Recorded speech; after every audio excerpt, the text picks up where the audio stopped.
His football memory is. Well, we didn't waste any time tonight, guys. We actually added a special guest with us that you'll see at halftime, and we made it just in time to see our first senior walk out, which is Dawson Bradford.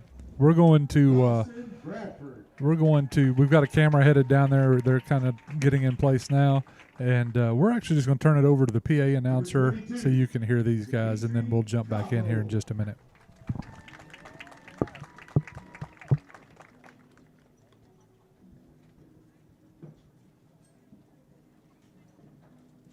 Dimitri is the son of Jessica Capo, and he has played football for 6 years. Dimitri's favorite memory is playing football and winning games with his friends.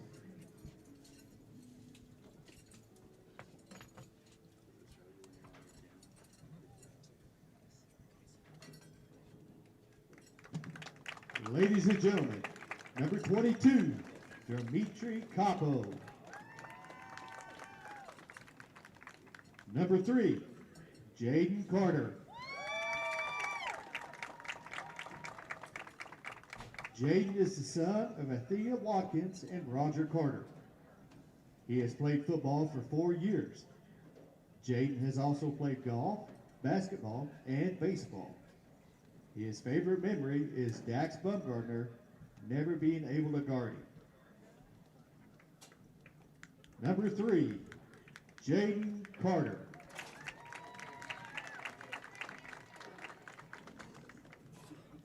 Number 65, Glen Maddox.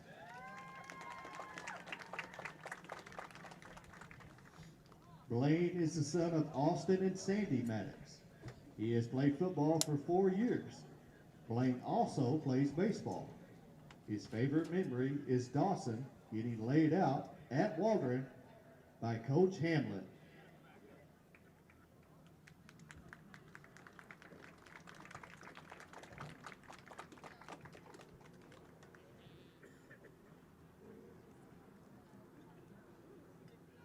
Ladies and gentlemen, number 65, Blaine Maddox. Number 7, Wesley Massey. Wesley is the son of Jason and Heidi Massey. He has played football for 6 years. Wesley's favorite memory is when the juniors carried the seniors off the field for their last practice. I ended up carrying Dax the entire way back to the locker room, was his quote. Number 7, Wesley Massey. Number 77, Whitman Patton.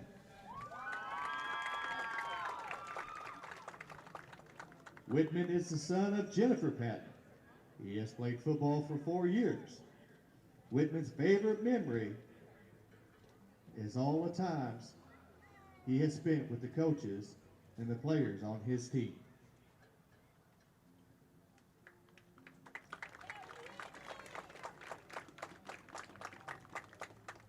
Number 77, Whitman Patton.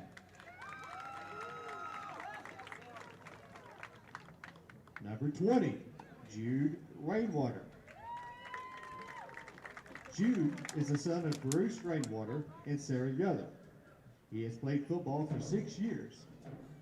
Jude is also a member of the wrestling team, the Gifted and Talented program, and the National Honor Society. His favorite memory is locking up Jaden Carter every single practice. Number 20, Jude Rainwater. Number 56, John Salgado.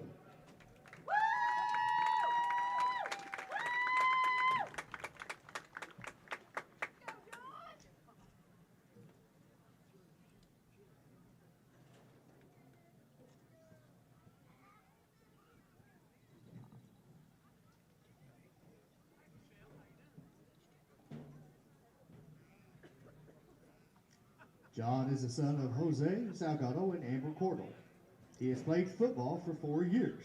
John has also been a member of the basketball team. His favorite memory is Drayden getting hit in the head with a football during the Two Rivers game. Number 57, John Salgado. Number 6, Eric Alex Wells. Alex is the son of Eric and Mandy Wells. He has played football for 6 years. He is also a member of the wrestling team. He's a student body president for the last 2 years. He's a class president for the last 4 years. And he's a 2-year member of the National Honor Society. His favorite memory is his senior years winning the homecoming game, the homecoming float, and skit. Number 6, Eric Alex Wells. Number 23, John Larson Wells. Lawson is the son of Corey and Jill Wells. He has played football for 7 years, and he's also a member of the National Honor Society. His favorite memory is beating Cutter Morning Star at homecoming.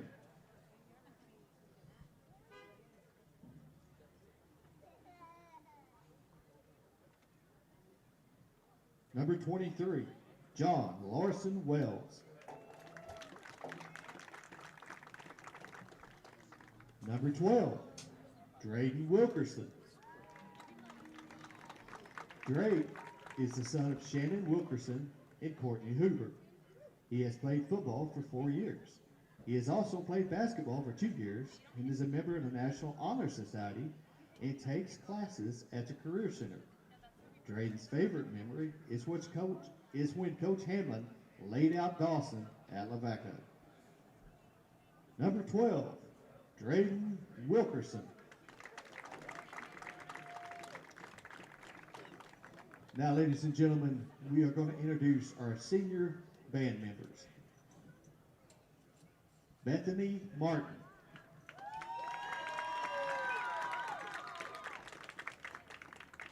Bethany is the daughter of Craig and the late Jackie Martin. She plays flute in the band. She is also a member of the FFA and the FFA show team. Her favorite memory is spending time with her brothers at the competitions.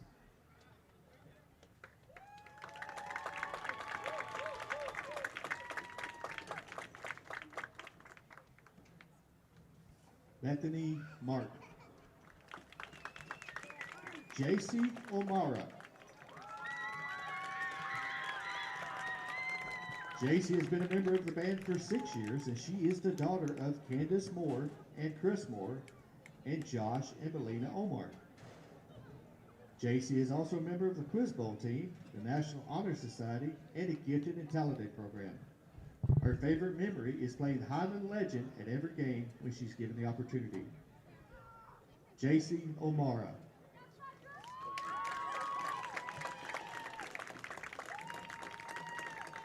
Alex Tao.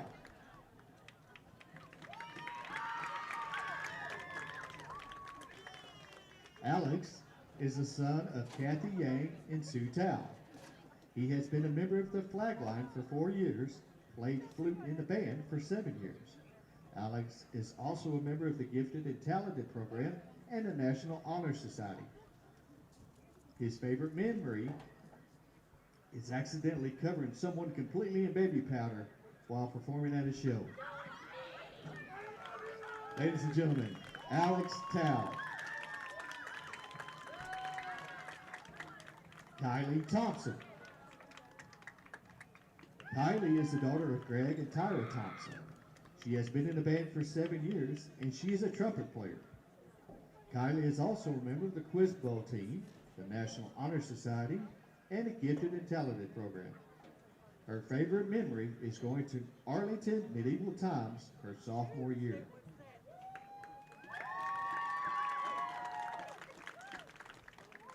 Kylie Thomas.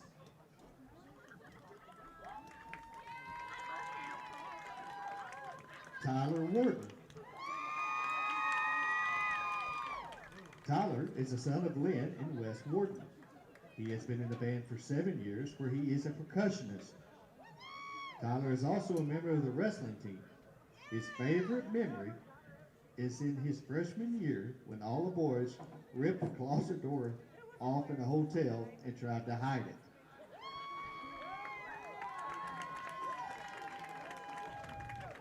Tyler Warden.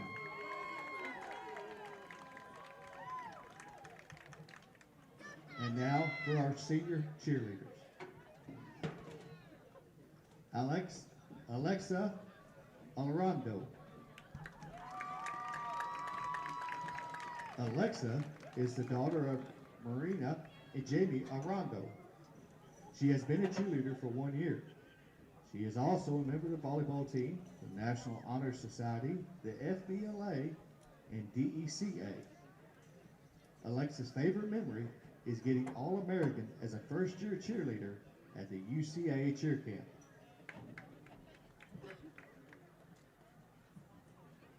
Alexa Alorondo.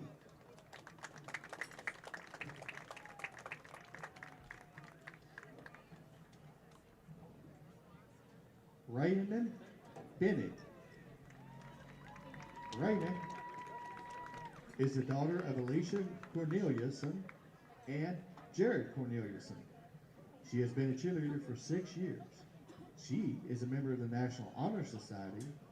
She has played volleyball for 3 years and was a volleyball manager for 1 year and is the 2025 Miss Logan County. Her favorite memory is cheering in the rain last year, where she and Emerson being silly in their ponchos.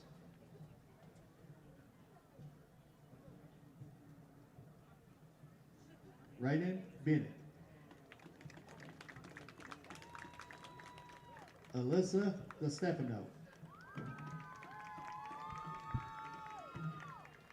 Alyssa is the daughter of Petrie DeStefano and Tina DeAndre, and is the host of Nikki and Chuck Lovegood. She has been a cheerleader for 1 year and a volleyball manager for 1 year. Her favorite memory is cheering at the football games. Alyssa DeStefano.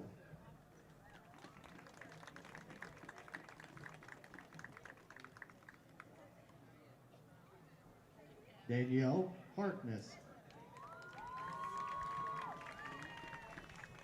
Danielle is the daughter of the late Mary Harkness. She has been a cheerleader for 3 years and has played volleyball for 4. She is a 2-year member of the National Honor Society and a 1-year member of DECA. Danielle's favorite memory is becoming a flyer this year and flying for the first time. Danielle Harkness.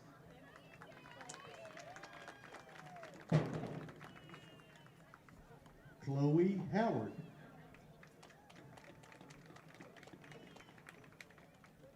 Chloe is the daughter of Tony and Michelle Howard.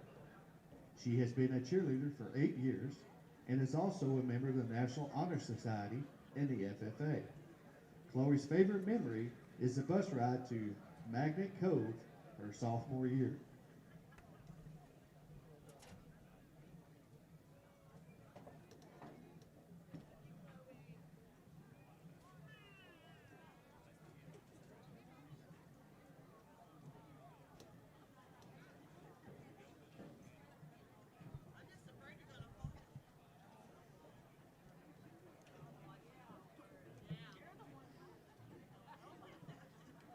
Chloe Howard.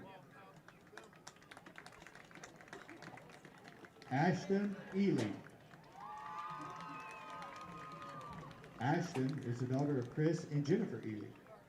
She has been a cheerleader for 8 years and is also a member of the volleyball team and the yearbook staff.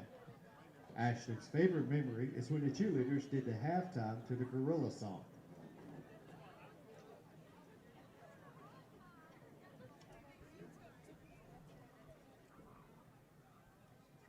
Ashton Ely.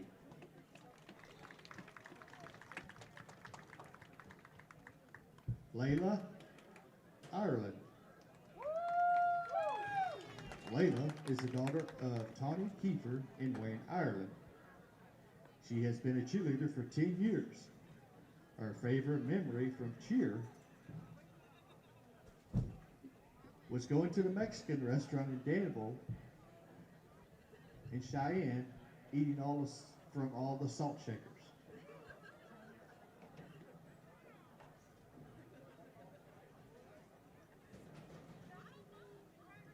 Layla Ireland. Emerson Comp.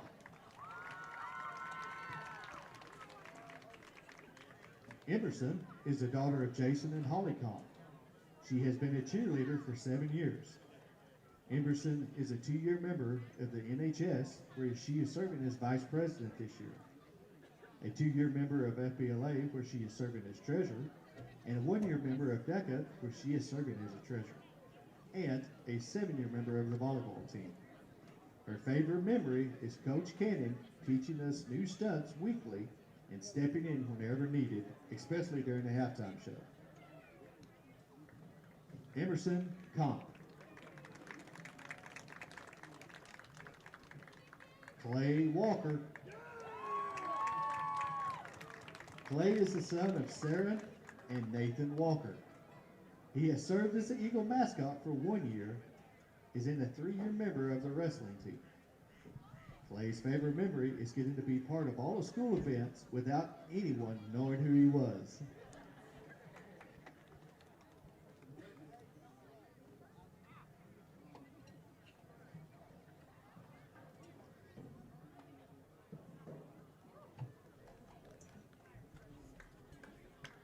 Clay Walker. And now members of our senior golf team. Cole Appleton. Cole is the son of Dustin and Carla Appleton, and he has played golf for 4 years.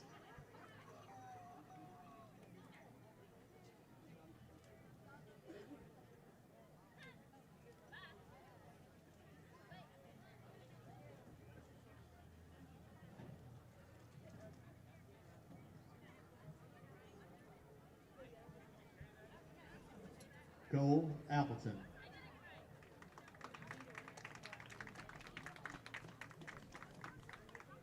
Connor Lunsford. Connor is the son of Kylie and Megan Lunsford. He has played golf for 3 years. He is also a member of the basketball team and the National Honor Society. His favorite memory is when he got his shoes too muddy and he had to play barefoot.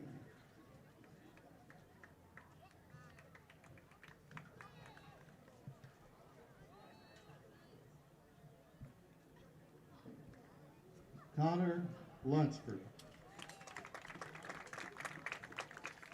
So, ladies and gentlemen, as we wrap up tonight's senior celebration, let's take one more moment to honor the heart and dedication of our senior athletes.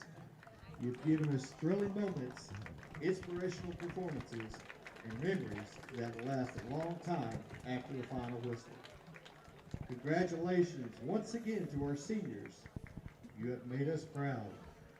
Now go finish strong and leave it on the field. Thank you, ladies and gentlemen. Well, that wraps up a rather lengthy senior night. We got a lot of seniors. I think over half the cheerleading squad is going to be moving on after this year. Now, if you didn't notice, now we know we dropped some frames. We are trying something new tonight. We have a guest. You'll meet him at halftime. He is a Paris Eagle alum, and he is also worked as a professional videographer and is tapped into our system with us tonight. And so that's how we were able to get you a few extra angles. Now, I will tell you, if you're going to text me and complain tonight, my phone is busted, so you can text all you'd like. I am unreachable. On my way here, I got in a rush and dropped my phone and shattered it. So we have a special presentation, though, that we want to share with you. One of my favorite people, one of our interviews. Jay is in his final year of volunteering, and tonight we honor and recognize. They're recognizing Jay Cooper. It'll be his last year working on the sidelines. And thank you for your support. Out there with him also is Marvin Wiggins. Now we get the whole crew out there, but be Jay's last year, and so they decided to honor him tonight. And so I didn't know. We didn't know exactly who they were honoring. Marvin was down there. Marvin's been a guest with us. Jay spent a lot of time on the sidelines with him. He's a hard worker, great volunteer. Very, very well-deserved honor. I'm glad to see that. Thank you to our administration. There is probably 2 centuries worth of experience among that group down there. There is they've been with us for a long time. Like I said, Marvin was doing it during my games back in the day, 30-something years ago. So we'll be getting with a lot of stuff here. But listen, we haven't even had a chance to talk. We've really been in chaos mode ever since we got here, and we couldn't even text beforehand. Tonight's a big night. Absolutely. And we think there's a really good chance that if Paris can find a way to pull this one off, they've got a shot at a conference title. Well, I mean, they have a shot, at the very least, at a share of it. If they were to win tonight, then there would be a 3-way tie at first place. But also hanging out there this same evening is that Cutter Morning Star Magnet Cove game. That's a big game as well in the conference, because that one is potentially for third place. I mean, that's what Cutter's playing for basically in that one. They can force a tie for third place and then hold the tiebreaker over Magnet Cove with a win there. So, and Magnet also still has, is it Perryville or Jessieville left? It's one of those two. They don't have a gimme I think left. It's Perryville. Yeah, they've got 2 contested games left. And so we need a little help, from them. Should they drop one of those last 2, a Paris win tonight would still give them a share. They'd still be tied with Glen Rose, but it would, more importantly, I guess, in terms of postseason play, would give them the top seed on the tiebreaker. So there's a lot at stake tonight, but nothing really bigger than the potential of winning at least a share of the conference title. Well, we learned in the coaches show about the field, and I think we're getting ready to go to National Anthem. And so if that's good, yeah, we're going to go to National Anthem, and then we'll come back right after this. We'll go to our overhead camera. Followed by the playing of the National Anthem performed by the Paris High School Band. I pledge allegiance to the flag of the United States of America and to the republic for which it stands, one nation, under God, indivisible, with liberty and justice for all. Now, ladies and gentlemen, the Paris High School Band.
Now, ladies and gentlemen, it is time for the Paris alma mater.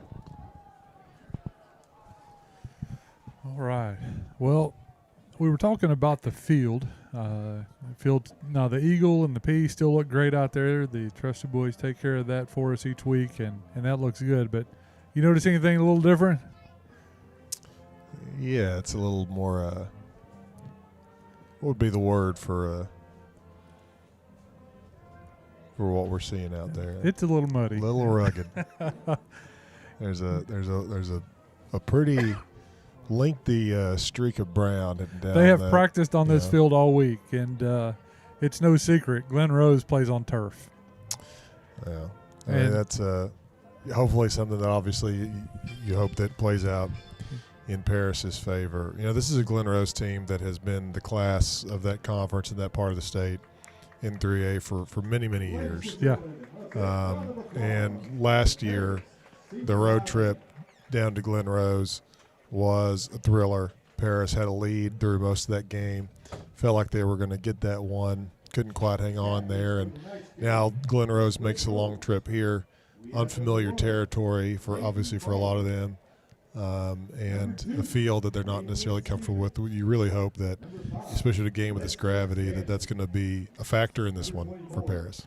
Yeah, nobody gave Paris a chance. I don't think last year in that game. I think very heavy underdog going into that and played well. Yeah, he came out and punched him in the mouth, and really thought they were going to get that one. And Glen Rose was just able to claw and scrap their way back into it. And, there's not a lot of visitors in the stands over there, so maybe we have some joining our broadcast tonight. If so, welcome from Glen Rose. I spent some time down in that part of the country for a while, a few years of my life, and a lot of good deer hunting. I imagine there might be a few of them that just decided to stay home and watch a broadcast online and be ready to deer hunt in the morning. But we're getting ready for the coin toss out there, and we have a cameraman on the scene. Mitch is out there with them. We obviously don't have audio from out there, but we do have a good image. The seniors from both squads are out there as honorary captains as well.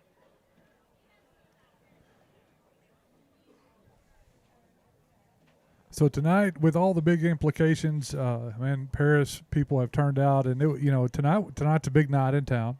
It's obviously Halloween, so we got a lot of things we got to mention tonight. One is they're going to be throwing out candy. The second is, if you're watching at home but you'd like to be watching in person, any kid in costume that's with a parent gets in free tonight, and so they'll be throwing out candy. And then Varnell Media, I happen to have a little connection with them. Partnered with the quarterback club, and so you can go over there and trick or treat by the quarterback club and get you some candy over there. I want to thank Barham Balloons for working with me to get a display on short notice. Paris is going to receive the opening kickoff, and both teams head back to their tunnels and get ready to take the field. We are less than a minute away, according to the clock, from our kickoff. Now, I will tell you, if you're joining us from on the road, I can't hardly read this, and my spotter, we will be in a dark room most of the night with our broadcast, so please don't take offense if we don't say a lot of the visiting teams' names. We will try to interject some as we can to give you a point of reference of what it takes up here. We like to show a little bit of behind the scenes anyway, so show you what. This is what we use so that I can figure out who our players are.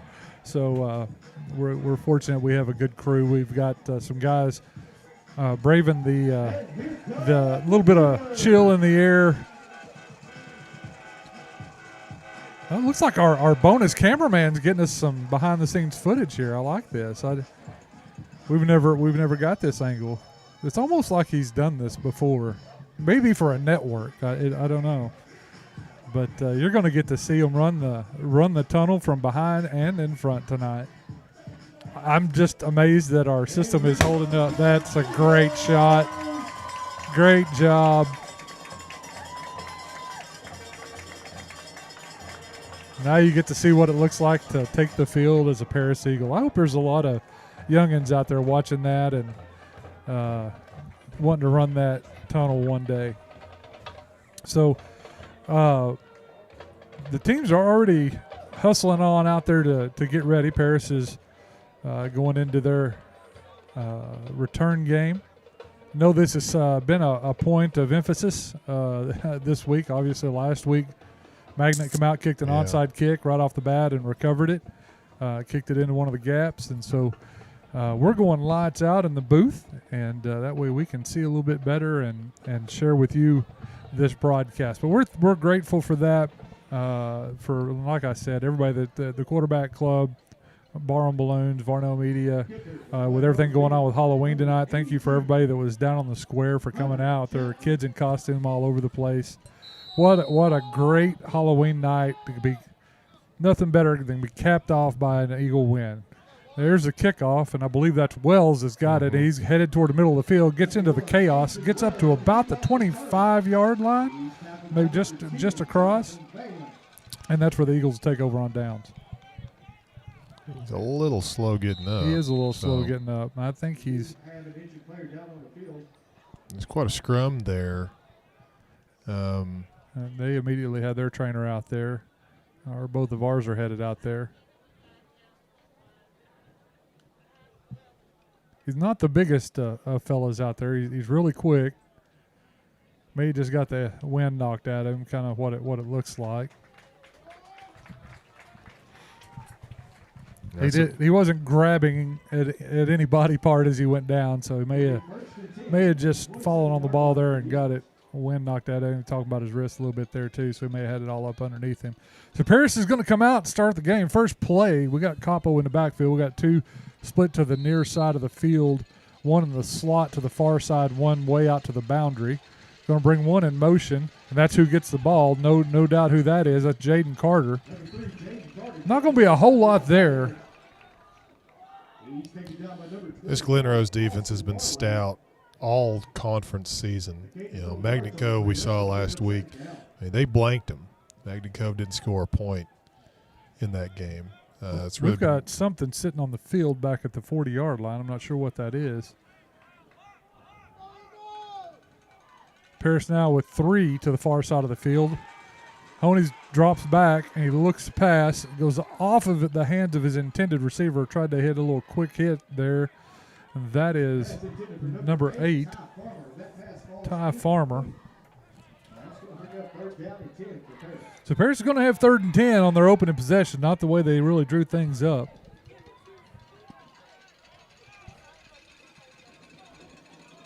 Got one to the near side, 2 backs in the backfield. So Paris in 3 different plays has run 3 different sets. They're going to send one man in motion. Honey's going to roll to his right. He throws. He's got a man out there and just misses Jaden Carter. Had him out there in the flat on the far side of the field. Just couldn't make the connection there. That was a well-designed play. Yeah, had him just off the fingertips there. And it'll be a 3-and-out to start here, and we'll see if the Paris defense can get a hold here early. I'd like to not let Glen Rose strike early here. They go kind of deep here for this punt. Going with a quick hit punt, and they put 2 gunners on it, so they're obviously guarding against the return. A ball takes a fair bounce there. It goes out of bounds at about the 34.5-yard line, and that's where Glen Rose will take over on downs. Nice little punt there. And yeah, different look. We haven't seen them go. They went with 2 gunners on each side. And so when you do that, you don't have those guys inside off the edge. Good job angling the punt, kind of one of those coffin corner kicks. It was. Glen Rose is going to come out, man, and they are bunched up to the left side, going with a hard count. Everybody looks to this. That was just there to do it. Now they're going to shift another person over to that side. So they are heavy to the left, going to hand it straight up the middle. Linebacker comes up, try to make the play, but they're not going to stop him until about 8 yards downfield. Number 7, Darren Bodell on the carry. He takes the ball right up the middle, and he's taken down by number 14. And I suppose we should know, Jamie, without Joel Johnson tonight. We do not have Joel Johnson there in that he is still out. He was injured last week in the game. Glen Rose going to run it off the left side, and there's nothing there. It is blown up, and he is going backwards. A really good job stringing that out. That's Jude Rainwater, man. We saw Jude make some big plays last week. He stood him up, and I couldn't see. Was that Salgado that come in there at the end? I didn't get the number, but it may have been Dalton Farnham. Losing. It was Salgado. We were just talking about Johnson at linebacker. He's usually one of the ones stringing out those plays. Well, he's fast. He's really fast. Just the speed and just the him flying to the ball. A good job on that play. And Glen Rose Without just keeps bringing this guy out to the boundary. Tells you they're probably coming this way. Looking for the quick slant. Goes off there. Oh, I don't know if our linebacker got his hands on the ball or not. That was, I believe that was Dalton Farnham. They split that out wide trying to create a gap there. It did not work. And it's going to be 4th and 5. And looks like they're going to bring the punt team in. Good job by the Eagle defense. Jaden Carter goes back deep to return.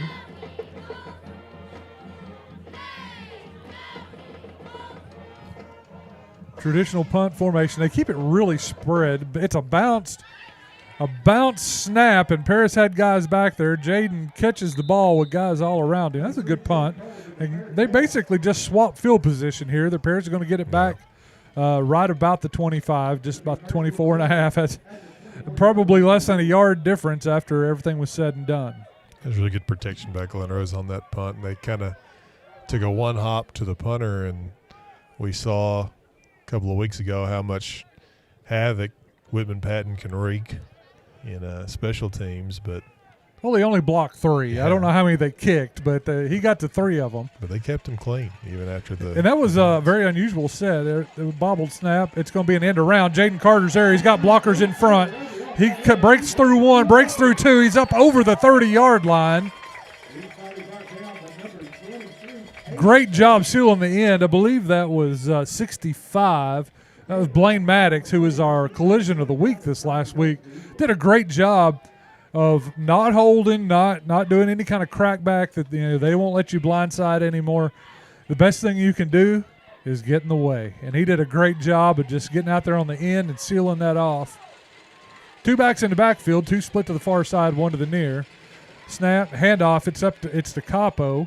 And he's going to get back to maybe just a little past the line of scrimmage, not much there. So it's going to be 3rd and 5. Correction, that's going to bring up 3rd down. There's a lot of speed on that Glen Rose team. I mean, they're gonna fly to the ball. It's gonna be tough getting a lot of stuff to the outside. They match up well with us. Paris is in trips formation. They've got 2 guys covering 3 here to the near side. You got to figure that the outside linebacker on the near side is going to try to cover one of these guys. If Paris sends all 3 deep and they are actually going to run it, it's going to be a keeper, and he's going to get up to about the 35. It's going to be very close. Yeah, I think he's got it, especially from where they're spotting spotting marking it. Yeah, they're marking it. No need to even measure. He got his head down and got through there. I hope that they do that same thing when we go trips in that bunch again. We'll take 3-on-2 anytime you want to give it to us. 2 to the far side of the field, 2 to the near side. They're going to send Carter in motion, but it's going to be a give to Capo up the middle. He's got a couple. Number 22, Dimitri Capo on the carry. He's tackled by number 24. I had no idea. Now, I haven't seen him in quite a while, but because I'm at the middle school now, I had no idea how much hair he has. He has a lot of hair tucked under that helmet. It's quite a do. His head was as big with his helmet off as it is with it on. That's the first time I'd actually got to see him with it off. They're going to bring a blitz. Honey's going to roll to his right, throws across the middle, goes through the receiver's hand, and man, they had a chance at it because it was batted up in the air. So that's going to be 4th and long now for Paris. Yeah, intended for Farmer, just not able to reel that one in. Going to be faced with a long 3rd down here. Oh, it's going to be 3rd. Okay, they just flipped the down marker quick. So it's 3rd and about 9.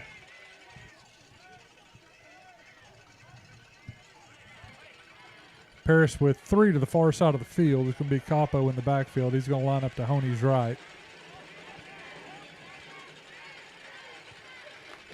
He's got time. He's got his man. He throws. It's toward Jaden Carter at the boundary, and it's just over his head.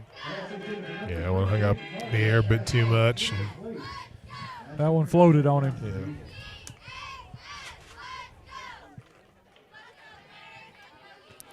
Mitch is back up here in the booth with us. Mitch, great job with the pregame there. We dropped a few frames here and there, but we had a 4th cameraman and got some pretty cool angles. So, all right, Paris going to punt it here. Good punt. It's going to land at the 29. That's where he's going to be fielded. not looking for a running room. He gets up to the 31, 32, and then just makes a business decision and gets out of bounds. Good job hemming him up there. And very good job on special any, teams. Yeah. Had no space there. We had a lot of trouble last week with special teams. It just seemed like, it didn't matter which area. So they're at about the 34-yard line. And they got that bunch formation in tight with one wide. Man, that looks like too many men in the backfield. They run a fake motion, bring it back to this near side. They're going to throw it back to the far side. Ooh. That's a live ball. They finally blew the whistle. That was a late whistle. Late whistle. I'm like, there's no whistle. That's a live ball, baby.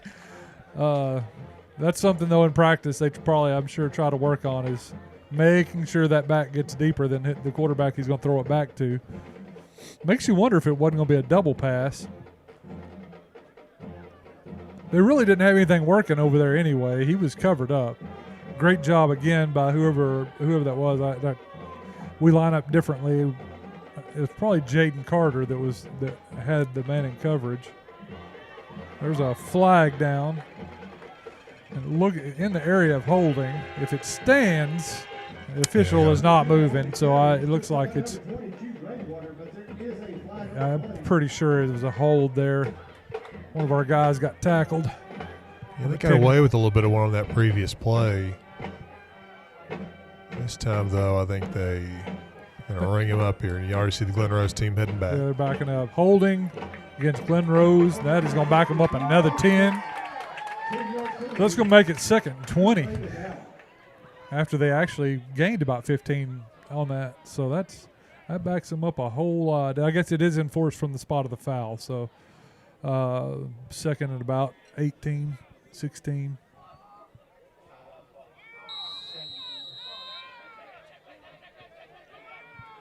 Mitch says 17. We're going to go with 17. I said 16 or 18.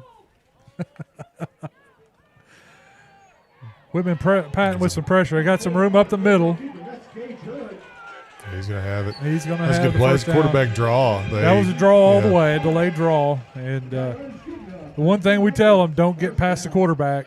And we got past the quarterback, and he broke one. Got the first down. I believe that was Jaden Carter coming up from his safety position to make the tackle. So this bunch of four, this little diamond out here to the right, and move.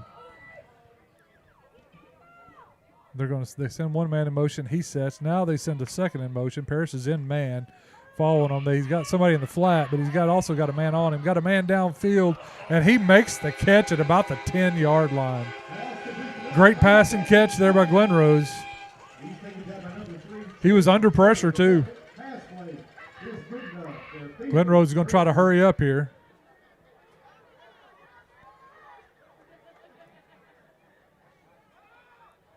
It's a hard passing catch to make straight on over the shoulder, and they completed it. We saw it last week with Capo who did that. They're going to hand it off right at the middle, and he's going to be met by 57, John Salgado, and he got some help in there. I see Blaine Maddox and I think it was Bumgardner in there as well. I'm going to give 77 credit anytime I can. Glen Rose back to the line. They're in a different formation again. They're going to run the same plays out of a lot of different formations. He's going to look to pass. He's going to throw a fade to the corner of the end zone. And I don't know what happened there. We just gave up on the play. Yeah, he's kind of let him go to the corner. I'm not sure either, Jamie, but it'll end up in the Glen Rose. It'll be a Glen Rose score. And it was pretty easy. He was wide open. We had two guys over there, and neither one of them is I don't know if they thought that they were handing him off to the safety, other guy, but there was some breakdown there in that secondary, and pretty easy pitch and catch to the corner there. The extra point is up and good. So with 5:34 left in the first quarter, it's Glen Rose 7, Paris 0. We'll take a break, and we'll be right back with you. Does Shelter Insurance cover shiny red cars? Yeah. What about purple vans? Also, yes. Monster trucks? What's going on, son? From shiny red cars to purple minivans, you can count on Shelter's local agents to help you protect what matters most. Brendan Fields with Johnson Law Office in Paris and Clarksville handles wills, trusts, custody, adoptions, power of attorney, divorces, and personal injury cases. Call 479-847-3003. Logan County Glass on Highway 22 in Paris. See them for all your glass and mirror needs, whether it's automobile, shower enclosure, windows, or commercial. Logan County Glass in Paris.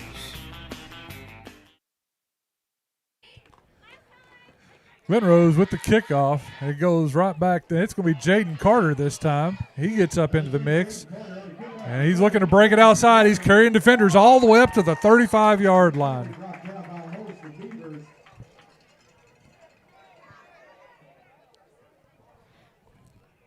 Wells was right there. We got a flag. I think this is going to be something unsportsmanlike. There's something happened after the play there, and I think we might have had a player get stepped on.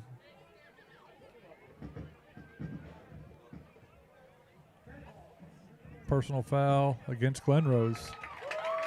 Yeah. All right.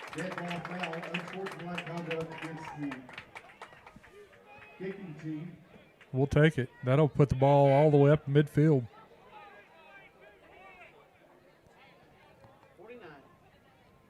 49-yard line. We're right there. It's what you want. We got to come back and answer. Yeah, something happened very late on that. That's something somebody that has a working phone can check for us. Honey bobbles the snap. Looked like he had a screen. Now he's just going to tuck it. He's running out to the near side, and he's going to go out of bounds at about the 40. We got another flag down here. And we got another flag. Who's holding? May have had somebody ineligible downfield. That's more than likely what that was, is an illegal man downfield. I would imagine they'll probably take the loss and not the penalty. Yeah, I see them signaling.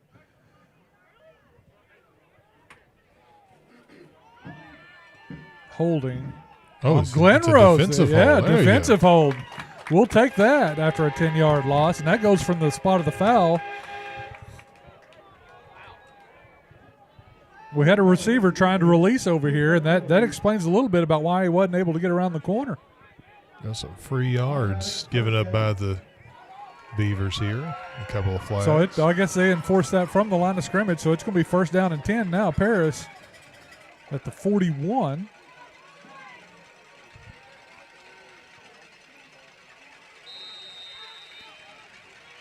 You know, we've had a lot of rain this week. That ball is going to be damp and cold all night long. It's going to be a give to Capo up the middle. Oh, he sticks his head down, and he gets about 4. Mitch is excited. We agreed on how many yards were gained there.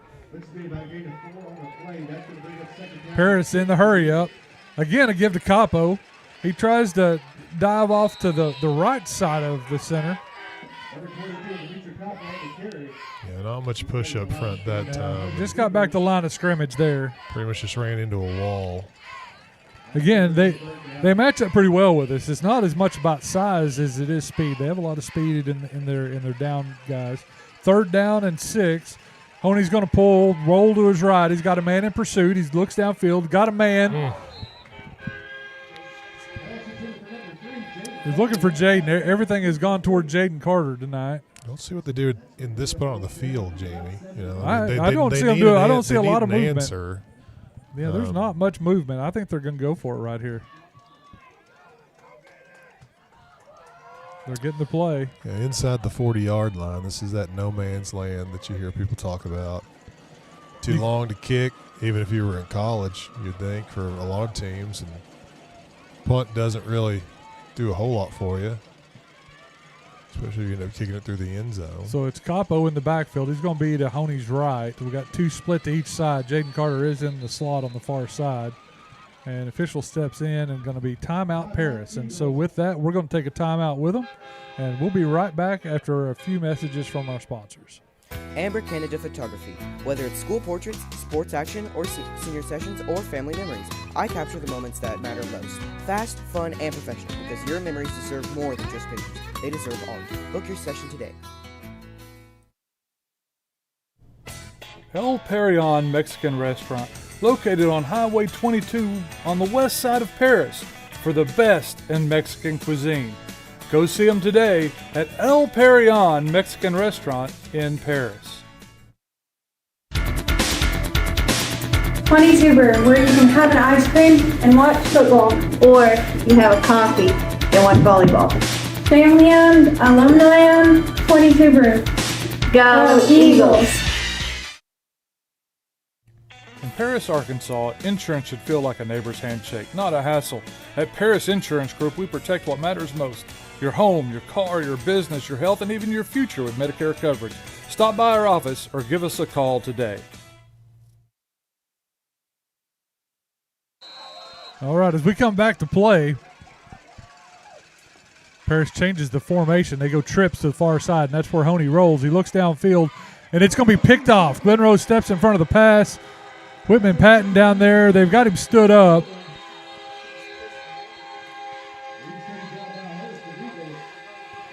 A lot of chaos over there where the ball was intercepted.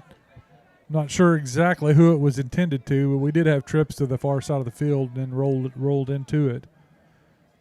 Coach has got a question down here. He's trying to get an answer. Getting the signals called in on defense here. I don't know, the single lineman rotated out there. They got a man in motion to the near side. He's open out here in the flat, but there's somebody on him. They're going to look down the middle of the field again, and it's off of his fingertips. Paris in man coverage. That was Wells, number 1, in coverage there. All I can tell you is this, is that young man must be pretty fast if he got a step on Wells. It was a nice throw. It was a good throw. When you think of Glen Rose, you don't typically think of them airing it out too much. It's usually just 3 yards and push you around. This is going to be a handoff up the middle. And he gets through the chaos. Good blocking by their offensive line. As Carter coming up again from the safety position. But don't like it when the safety's making all the tackles. That means they're getting upfield a little too much. But it's still going to bring up third and a long 4. Mitch is writing fractions again. It's going to be a give up the middle, and I don't know what they're pushing for, but it ain't going anywhere. So it's going to be 4th down, and I don't even know that he – are you going to give him a 4th on that? No? Mitch says it's going to stay at 4 3/4. Going to force a punt here, and hopefully here they will. We got to get the passing game going. That's what opens up our run game. We got to spread them out, get that passing game going. And I know that many times this year it's been the exact opposite, and that's usually the way you describe it. Get your running game going to open up the passing game. There they go with those wide spreads. They're not too worried. Oh, it's a bad punt. Bad punt. Shank to the near side. Nobody's even going to mess with fielding it. Glen Rose gets a roll, and it's still going to be at the 46-yard line.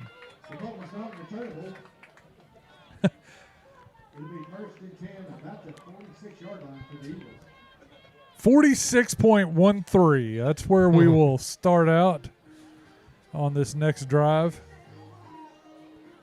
Coach has got the skill players in a huddle over here. His linemen are trying to get their breath. That's a lot of work because they're intentionally letting a couple of linemen through to their upbacks on the punt. They're counting on their upbacks. We got 3 split to the far side of the field, 1 to the near side. Paris trying to spread them out a little bit. Glen Rose has everybody within 10 yards line of scrimmage. It's going to be a screen pass to Carter, and he's not going to screen. He's going to throw it to Dimitri Campo, who just bulldozes his way. He's still going. He's inside the 20 and out of bounds. Little trickeration. Some chicanery on Halloween night. I don't know who got stuck one-on-one with Capo, but I feel sorry for him. In fact, nobody brought him down. They just eventually had enough guys over there to force him out of bounds. He's all the way down. It looks like about the 15-yard line. I think he just kind of ran out on his own volition there, but the pursuit was coming. They're gonna put 15 on the scoreboard. First down and 10 at the 15-yard line. Great looking play there. Jaden did a good job of getting it up in the air. Jaden's gonna take the sweep. he pulls up, and there's just nothing there. Yeah, again, the team speed from Glen Rose, those edge runs that you've seen Paris have a lot of success on against a lot of the teams in the conference. And going back to those non-conference games, it's going to be a lot harder to get those tonight because Glen Rose can fly to the ball. Probably the first person that can man up to us man-on-man at every position. Now, we've seen people that had speed. I mean, Danville had speed. It's team speed. But when you look at it across the board, Honey's going to drop back. He's got a man, into the flat, and that was going to be a little screen to Capo. Yeah, I don't know how much he would have had even if he caught that. I mean, again, you saw Glen Rose fly to the ball, and I think you're right, Jamie. They're going to have to complete some downfield passes here. Honey had a really good stretch of games here in conference. Kind of struggled last week on the road at Magnet Cove, controlling some of those passes. I think he ended up throwing 3 picks in that game. But he's had a great junior campaign. They're going to need him tonight to push it downfield some. They're bringing Robertson in. They're going to go 2 in the backfield.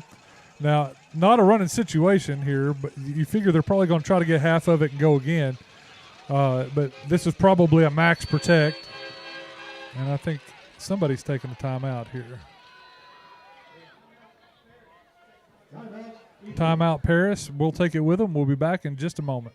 At Farmers Bank and Trust, we offer banking solutions from no-fee checking to our mobile app, from instant issue, tap-to-pay debit cards, to click switch, used to quickly, securely transition automated payments and direct deposits. Come home to Farmers Bank and Trust.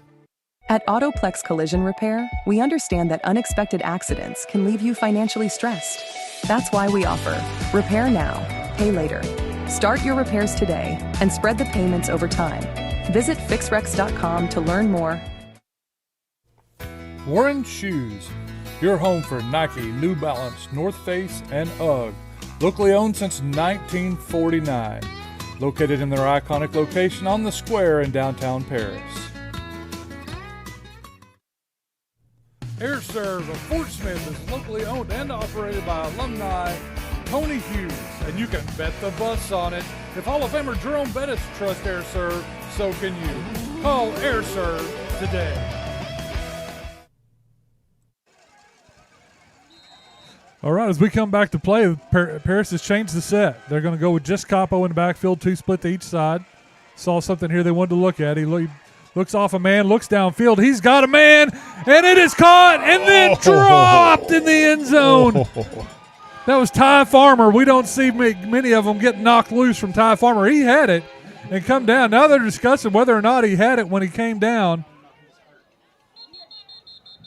Yeah, he took a lick. He took a lick. I don't know that he ever had possession of it before he kind of had it trapped on his shoulder pad there. I think they were more worried about an injury, so he's gonna trot off. He'll have to because they blew the whistle. That was a good looking play. Had the man.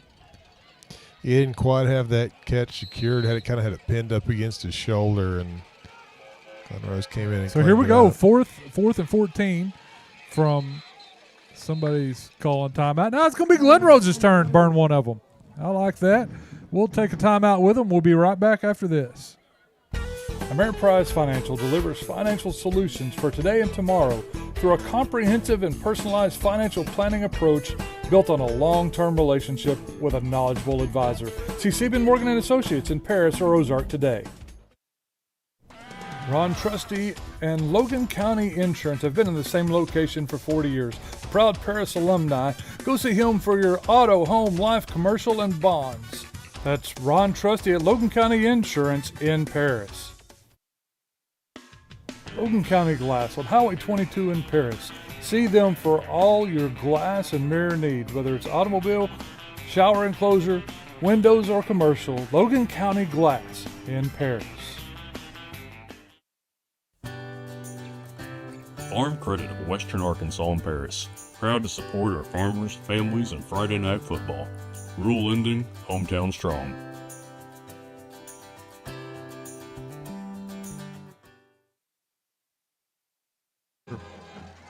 All right, so we're going to try this again. Paris goes 3 wide to the far side of the field. Didn't give him anything to look at. Rush gets upfield. Honey's going to take it, and he's not going to go anywhere. Rush just got to him too quick before he could get it off. he had a man downfield. Wesley Massey was one-on-one and had inside position. So that's going to turn it over on downs to Glen Rose. They brought the blitz there, and we just didn't have enough guys to pick them all up.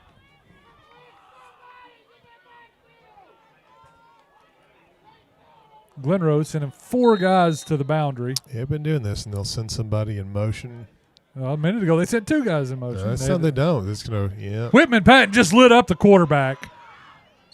And he goes to check on him, see if he's all right. Clean hit. Official standing right beside him.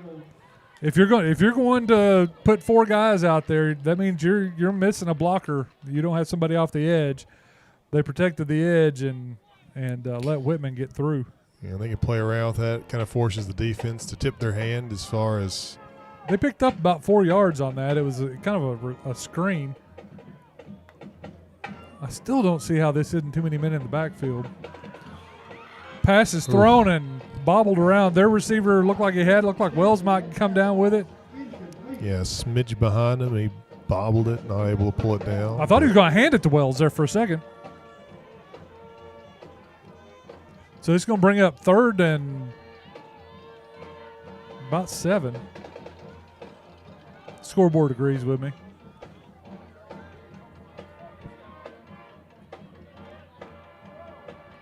Their trips bunched to the far side of the field, but it is in tight, and they moved early. Paris has got pressure on the quarterback. He throws downfield, goes right through the receiver's hands. So I'll bring up 4th and long. Should be a punt situation here. Keep giving Paris some opportunities to knot this one back up. You'd think that Paris is going to get good field position again here to start this one. Kind of hope we get another one of those kind of just dead fishes that he launched up into the air like the last punt. Well, Jaden Carter's just standing at the 40 on his own end. He's not very far downfield. Oh, hits the gunner. He hit the up man. Ball is still free. Paris is on it. Can't advance it. He can't advance it. He can't advance it. But I can guarantee you right now, Brady Bumgardner wishes you could advance it because he was in the end zone. And 77 don't get in the end zone very often. Great job to come through there, pick that up, and go. Well, that's even better than that last punt. They have some struggles in special teams. We made positive yards on that exchange. We were a yard ahead of where we handed it to them, I believe. Well, of where we started before we lost a few on the first one. That's the kind of energizing play you need. I don't. That wasn't a trick play, was it? It looked like it just hit him. No, yeah, it just the long snap just hit one of the. Okay, we're hearing from behind us with our extra help tonight that it hit the shoulder pad and bounced off. This is a quarterback keeper. Honey's going to look to the left side, but not much there. He's going to lose a few on that. Yeah, I think they're just. I mean, it's kind of becoming more evident, Jamie. They're going to have to. They're going to have to pick up some yards through the air. And right now we're finding some gaps. We're just not making the connection. It's going to get there. Honey's going to have to complete some passes with guys in his face tonight because they're bringing a blitz. They're clearly. They're trying out. to say, we don't think that you can complete a pass under pressure.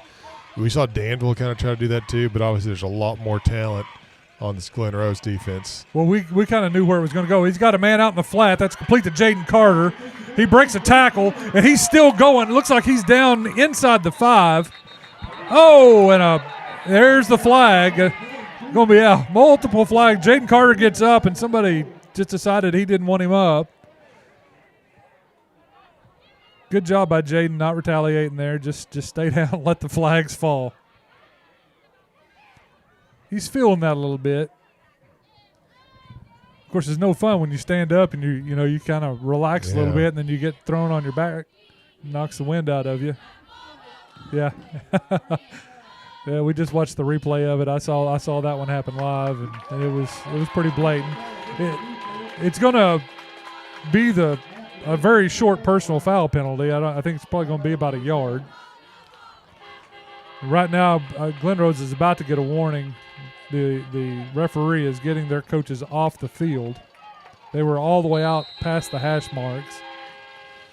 Honey in the backfield. He's got two backs, one to each side, and he's just going to walk into the end zone, but there is a flag. I don't know if we moved early. This illegal motion. Somebody moved. Too many men in the backfield. Somebody wasn't on the line of scrimmage is what that is. That's what we kept saying about them a minute ago with that crazy formation. So I do hope they keep an eye on that tonight because I think that'll wind up in our favor. That's the end of the first quarter. And at the end of one, it is Glen Rose 7, Paris 0. We'll take a break. We'll be right back after this message. When it's time for your next vehicle, shop local and drive with pride. You'll get more than a great car. You'll get hometown service and support from folks who know you by name. Paris Ford and Paris Chevrolet, proud supporters of the Paris Eagles.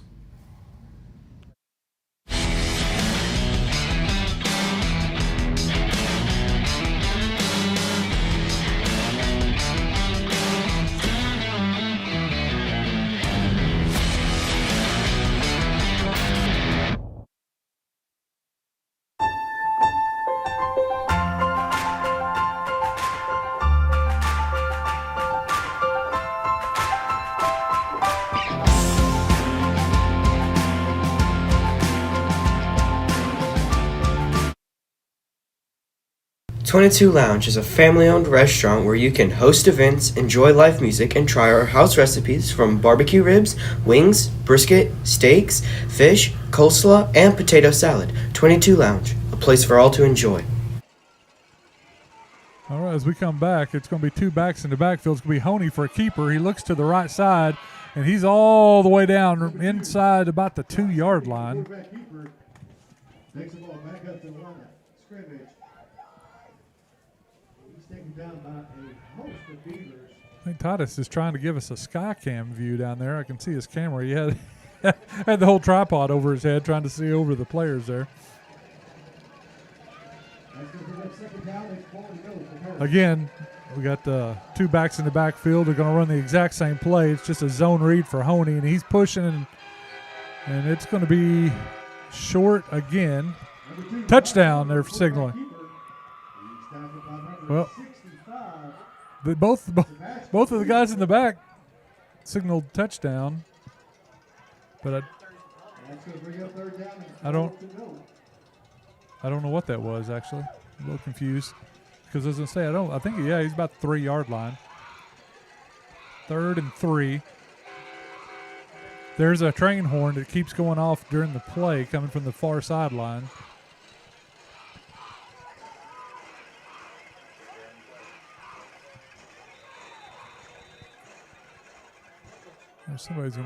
Somebody's taking a timeout here. Paris is going to take a timeout. We'll take a timeout with him. We'll see if we can find out about that train horn before we come back.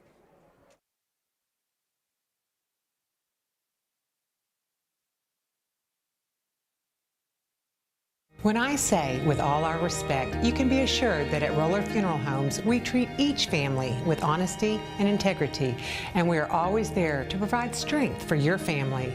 Roller Funeral Homes, with all our respect. At Union Bank, we're proud to invest in community. You'll see our logo or our team in every corner of our town because we're much more than just your bank. We're your friends and neighbors too. We're Union Bank, rooted in community and focused on you. Member FDIC. Does shelter insurance cover shiny red cars? Yeah. What about purple vans? Also, yes. Monster trucks? What's going on, son? From shiny red cars to purple minivans, you can count on Shelter's local agents to help you protect what matters most.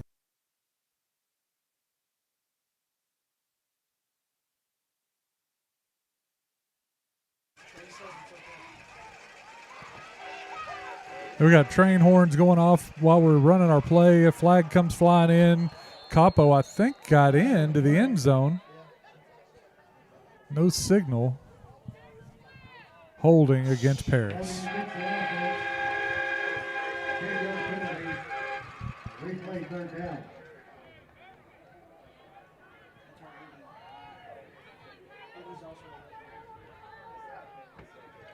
We saw administrators talking to the officials down there, and I'm sure that the the non-manual noisemakers. You can have cowbells and stuff, but anything like else during play is usually deemed unacceptable.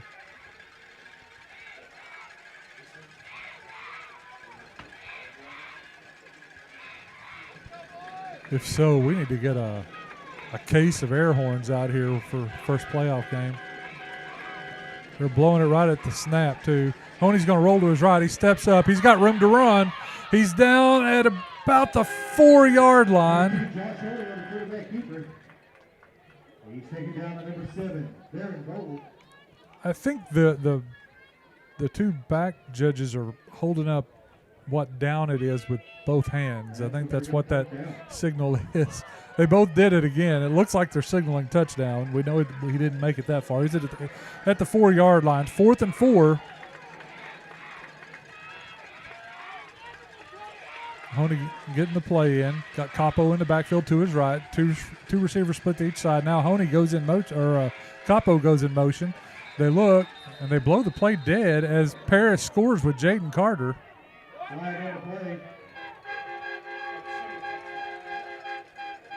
That was an easy calling illegal motion. I'm not sure what that one was unless Capo turned upfield before the snap. But it was there. That was a great pitch and catch. Jaden Carter had inside position and caught it about 2 yards deep in the end zone. So that's going to back it up. 4th and 9 now. See what Coach Weaver dials up here. Honey takes it, rolls to his left. He's looking downfield. Got a man, throws it up. Oh, my. You don't expect to get those calls on the road, but, boy, you sure hope you get a little bit of that at home. We had a guy trying to get to the ball. We had 2 guys in the area. So Paris is going to turn it over on downs. Glen Rose will get it 1st and 10, and it is at about the 9-yard line.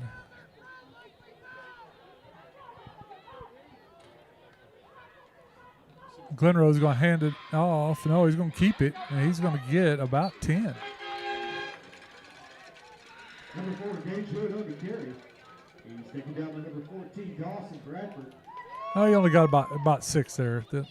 Looking at these things from the side angle we are. They're in that bunch formation again. They got 4 guys out here. We're expecting motion. There it comes from the inside guy. He's going to go in, stay up on the end of the line. And they've got a man open downfield. He makes the catch, and he breaks away from one tackler. And then Wells gets over to make the tackle at about the 48-yard line of Paris.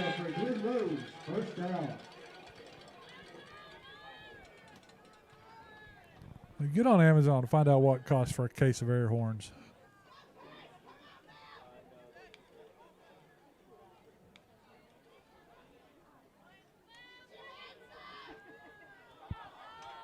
I bet we can find a sponsor.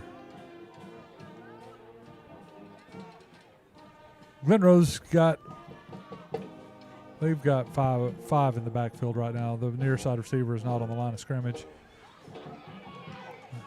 They forced the running back inside, and he's going to pick up about 7 there. He's taking down by number 57, John Salgado. Salgado in there on the tackle.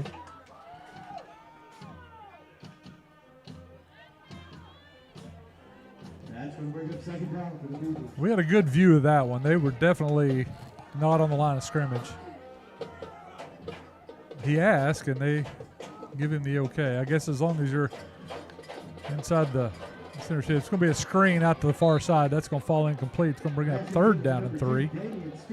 He's probably glad that one was not complete because Ty Farmer was bearing down on him.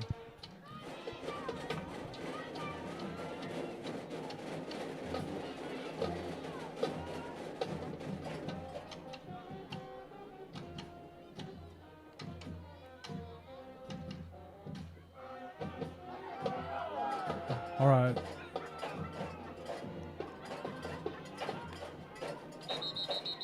They're going to blow that one We dead. have had an unreal amount of flags. False start. Two that came to see tonight, boys, as that wine hat out there. Are we sure that's not just a trick-or-treater that's wandered onto the field? we had some at the school today dressed up as officials. So I didn't see the motion on that one. But again, their formation lends itself to that anyway. Yeah. They're gonna shift people around. A lot of pre-snap motion. And man, look at it's a flying V. They're not on the line of scrimmage, so that's the concern. We've already had one of those called. It's going to bring up 4th and long now. Pass falls incomplete. Pass falls incomplete. That's going to bring up 4th down and 8 for Glen Rose. I imagine Glen Rose is going to try to go for it here. They've had position with a few receivers, just been unable to connect a few times, and times they did connect were really good. So we got a really good view of the line of scrimmage here. So now we can really see it's right dead in front of us.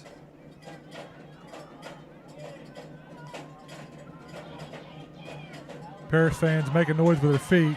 Bumgardner gets back there, and then it's Ty Farmer trips him up.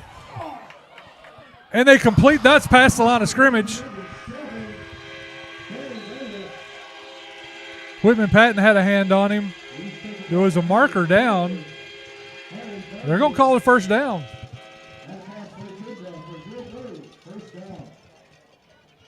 He did a great job of just avoiding direct contact and was able to find a guy in the middle of the scrum there that had just kind of sat down in the zone and completed the pass.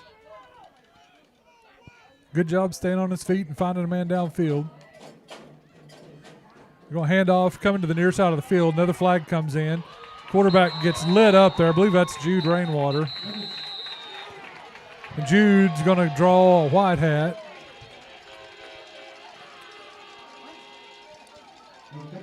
The official was close enough to hear whatever was said.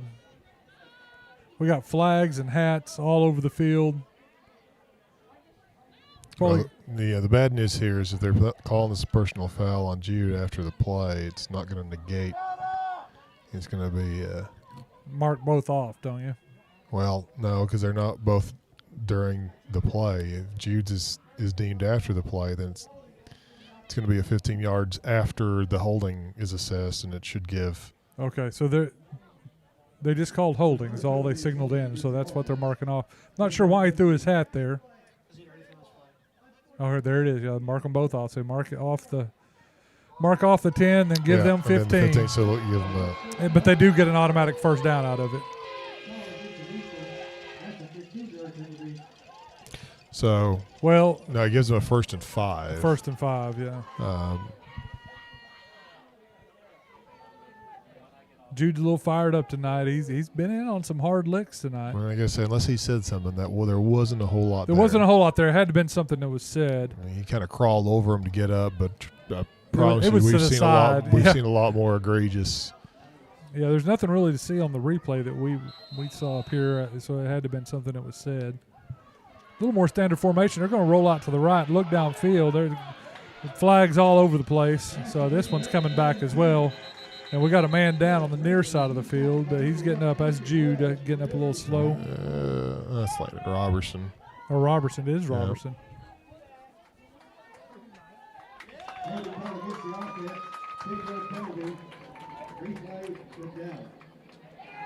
So this is where our speed's helping us out a little bit. We got some speed in those down linemen, and they're having to hold to get them. I can tell you, everybody in the conference has got their eyes on this game right now.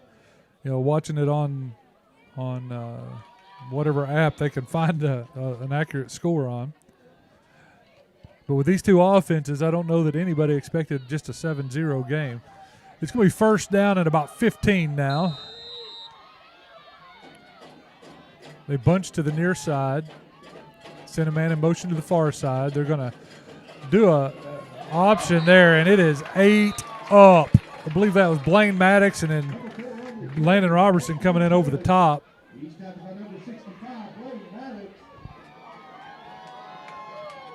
Good job by Blaine there getting in and getting him low. Landon came in and cleaned up the what was left. Well, they're behind the sticks here. We'll see what this. Second and 17 or so now, it looks like. 16, 17. Now we're sending man in motion on their side. That looked like could have been motion. There it is. Yeah. Whitman Patton's just whooping his man every time. And that was a blatant hold all the way back at the 42-yard line. We don't even have to wait on the signal. And I believe that'll go from the spot of the foul. They're just tackling the defensive lineman. And listen, it's a flag fest for a reason. That's there. I mean, there was nobody within 5 yards of them. They're out in the middle of everybody, and he got tackled. So they're going to back that one up. So I guess it doesn't go from the spot of the foul in high school. We all watch too much football to keep all the high school, college, and NFL markings accurate. How about second a long way? Scoreboard says 25. We'll go with that. So that means that was just the original line of scrimmage and 2 penalties. They're going to drop back to pass. Paris, no pressure on it, but got 2 men out there. And the ball falls incomplete out of bounds.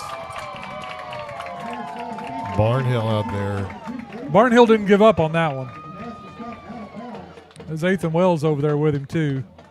They've got some speed out there. I mean, those are 2 boys that can run. And he had a chance at that ball. Now, it's hard to tell how close he was to the boundary anyway. By the time we saw the ball, it was out past the yard marker. So 3rd and 25. Paris looks like they're bringing pressure, but drops back into his zone. Again, they throw it out that way, but it's overthrown. That was just a... He got a step on Harley on that one. He got a step on him, and Harley did not have the help over the top. Yeah, he hesitated a little bit and then tried to trot down. Again, team speed. Harley's he's a fast guy, and he can recover against a lot of the receivers in this conference, but a lot tougher to make that correction here against this Glen Rose team that can fly. And well, that's where I think they're just throwing it up and hoping either one he just gets way out there. That kid's fast, or they get a penalty. And ball hits the ground again. Paris has guys in there, but it's going to be shanked off to the right, and it hits and bounces back to the middle of the field. Then a late flag comes in. Oh, my gosh.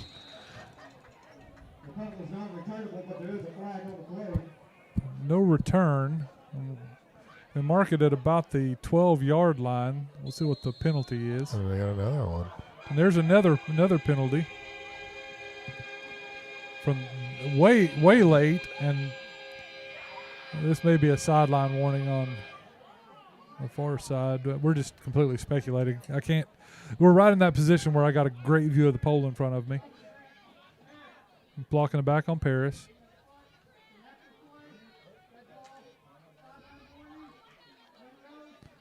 It was a sideline warning against Glen Rose, so they don't get any penalty out of it. But they've been warned the next one will be 15 yards. Paris is going to go backwards, though, on this, and they're going to be back inside the 10. It'll be half the distance. Looks like it's going to be about the 6, almost touching the 5 where they're marking it.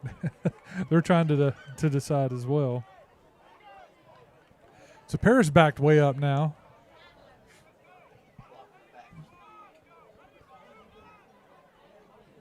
The block was called on the opposite side of the field, so it's hard to see if there was much to it. If there wasn't anybody that needed to be blocking in the back because it was a long way away from a ball that was just going to lay dead on the ground.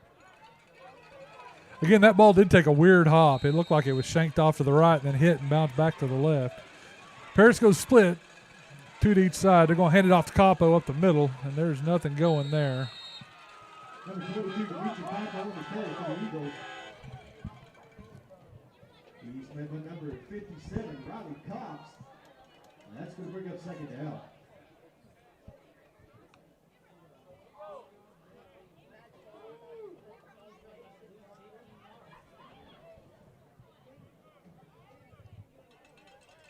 Paris getting the play in here. We have 5 minutes and 10 seconds left in the first half. It's still 7-0 Glen Rose. Paris backed way up. It's 2nd and 10. He's looking to pass. He's got a man downfield. It's going to be picked off. Oh, he had him in the middle of the field and went to the wrong guy. Yeah, like I said, he kind of short-armed it. That didn't come out clean. I think he had Wells down the middle of the field, wide open. Just didn't see him. Threw it into coverage. Now Glen Rose is going to get it right about where Paris had the line of scrimmage. They're going to be first and goal at the 5. They run a guy on late. Let's see if they break the huddle. Okay, so they just had 10 in. Quick snap. Quarterback runs up the middle. He's met there by the linebacking crew. Still a lot of pushing. He does not make it. That Jude Rainwater in there on the play.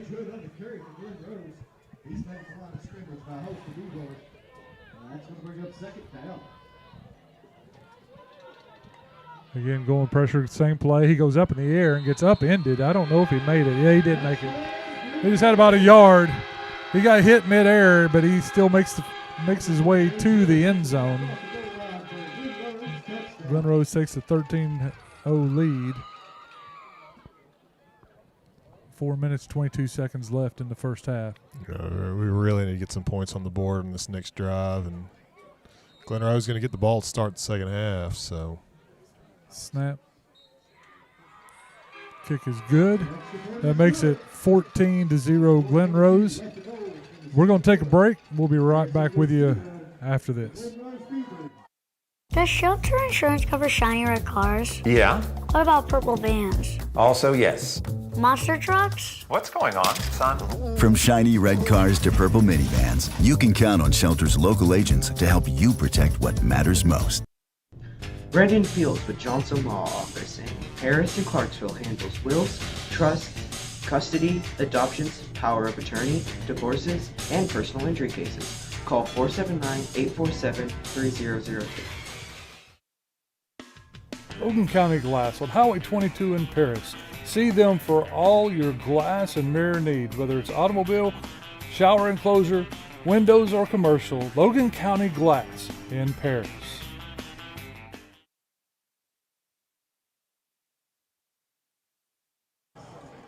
All right, Paris set to return the kickoff here.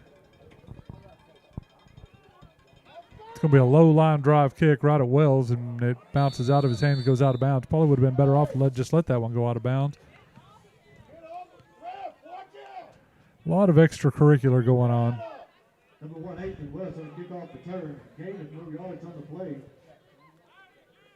I can tell you right now, coaches tell them, keep your composure, keep your head, and let's go score.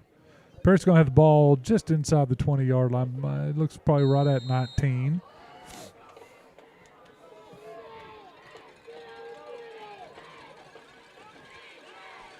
Capo lines up to Honey's left.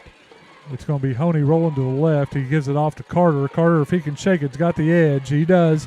He's upfield all the way up to about the line of scrimmage. Didn't make much there. A lot of running, a lot of territory, but just not a lot of upfield. A loss of 2 yards on the play. That's going to bring us second down to 12 to go for the Eagles.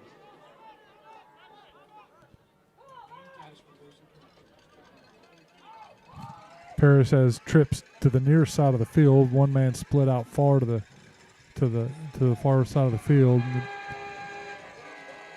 We just hand off to Honey up the middle. Wasn't much there. Receivers didn't sell it well, but they only had one guy out here on our bunch formation.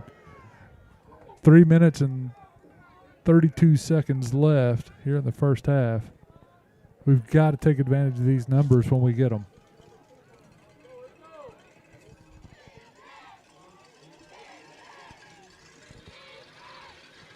Glen Rose in man coverage. They're going to bring an extra blitzer. Honey rolls to his right, looks downfield. He's got a man deep, and it is Ty Farmer, and he's got it, and he is off to the races.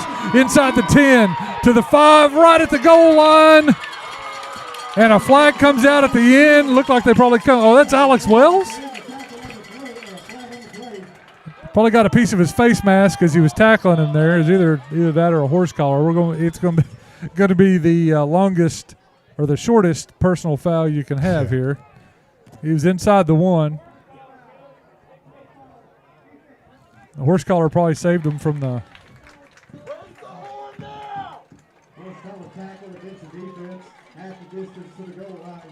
Our fans are not happy about the horns going off.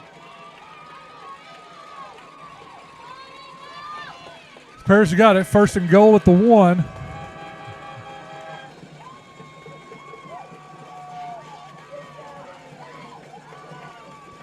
Honey on the keeper, dives forward, and into the end zone. Fire the cannon, baby. That's an Eagle touchdown.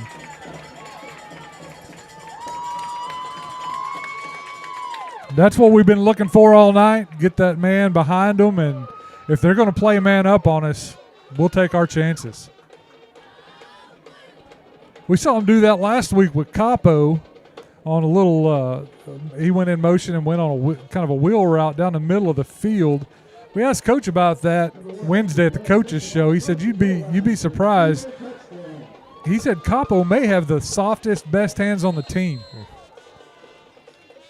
We just think of him as a bulldozer. Paris lines up for the extra point. Snap gets back, down, and good. Good job by Wells there, grabbing that one off the turf. So that, with 2 minutes and 53 seconds, Paris with a quick strike makes it 14-7, Glenrose. I think we'll just stay here on this one, as both teams are already getting back and ready to run back out on the field. Sometimes we have a chance to take a break there. Sometimes we don't. We hate to sell our advertisers short on any of it. Big series here. There's enough time left on the clock. There's your Eagle facing us in the smoke cloud, dude. I don't know how it happens so often. It doesn't take a magic eye to see it. It's starting to break up now, but man, I think they got special gunpowder they're putting in that cannon or something, man.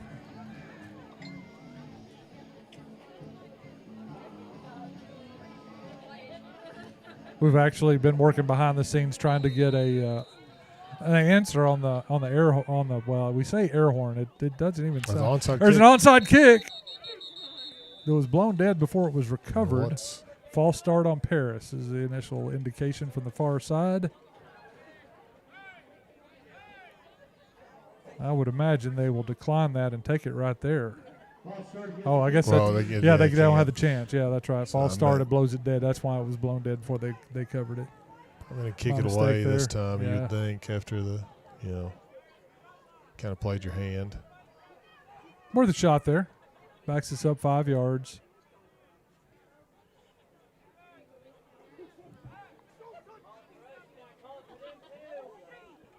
Mitch is working, and our guests are working furiously.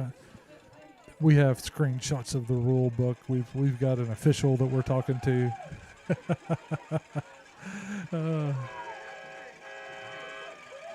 Whatever it is, I hope the batteries go dead on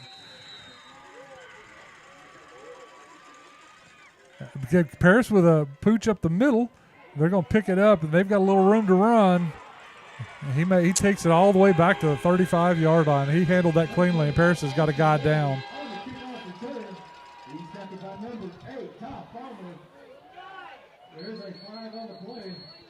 We got a flag here on the near side.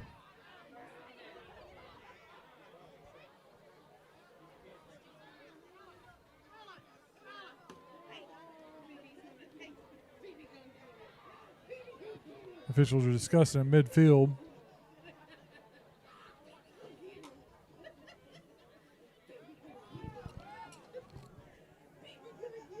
We've seen something on film, I believe, that we don't want to kick directly to their return man. That one did great. It hugged the ground. It just kind of bobbled its way up the middle. He just fielded it cleanly and had some blockers in front of him. Long discussion among the officials here. And they're going to wait.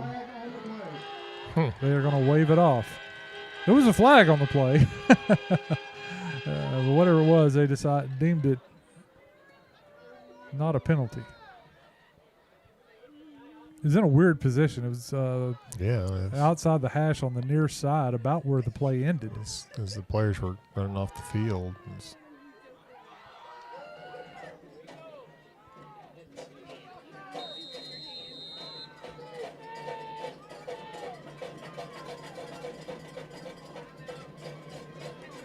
Again, a little different formation. They're looking to pass here with time running out in the half. Whitman Patton's in there on the quarterback. He throws. He's got a man downfield. Great throw. Very good throw. I mean, it's sometimes just got to go, under pressure, having to roll out. Great throw. Stepped up in the pocket with Whitman on his heels. Made the throw. That's going to put the ball inside the 5.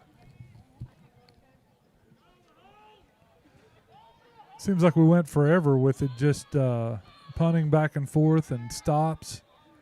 And then a flurry of offense here at the end of the first half. We've got 2 minutes and 32 seconds still on the clock. Glen Rose sends a man in motion to the near side. It's going to hand off to the second guy. He's got room to run, and he goes in untouched. So Glen Rose answers with a quick strike. That score will make it Glen Rose 20, Paris 7. Still 2:27 left in the half.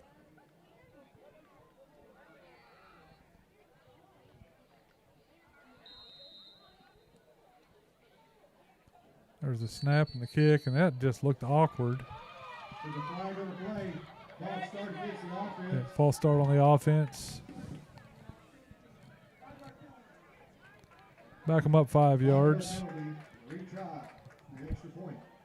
He's been kicking them through pretty easily, so you'd think that unless he just lets it get to him, it shouldn't make much difference on the extra point, but it does sure look a lot further. There's the snap, the hold, the kick, and it's good. So that makes it 21-7. Glen Rose over Paris right now. 2 minutes, 27 seconds left in the first half. We'll take a break. We'll be right back after this. Amber Canada Photography. Whether it's school portraits, sports action, or senior sessions, or family memories, I capture the moments that matter most. Fast, fun, and professional, because your memories deserve more than just pictures. They deserve art. Book your session today. El Perion Mexican Restaurant, located on Highway 22 on the west side of Paris, for the best in Mexican cuisine. Go see them today at El Perion Mexican Restaurant in Paris. 22 Brew, where you can have an ice cream and watch football. Or you have a coffee and watch volleyball. Family owned, alumni owned, 22 Brew. Go Eagles!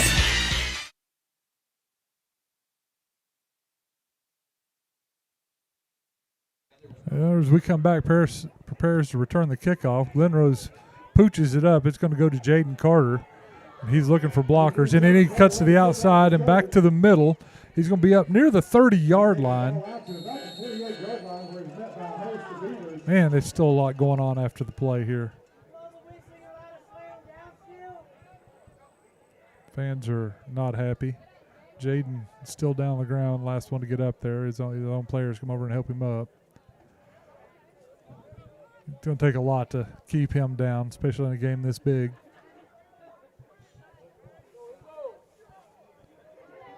See if we can spread them out a little bit here. I know our linemen are tired. If we can get some blocking up front, find us another man downfield. Honey's going to roll to the near side. Looks, he's got a man. That's number 6, Alex Wells. That's the one I didn't give credit to a minute ago.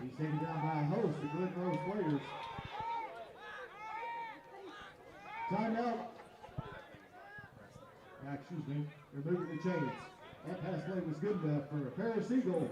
So we got the first down there. A little bit of confusion. Clock's at 2 minutes. Honey again rolling to his right. Looks downfield. Looking, he's going to be hit from behind. Just a good job to hang on to the ball there when you get hit from the blind side. He didn't have anybody open downfield, so I think somebody run the wrong route. We had 2 guys in the same spot. So they'll bring up second and 15. Minute 30 and ticking. Trying to get the play in here.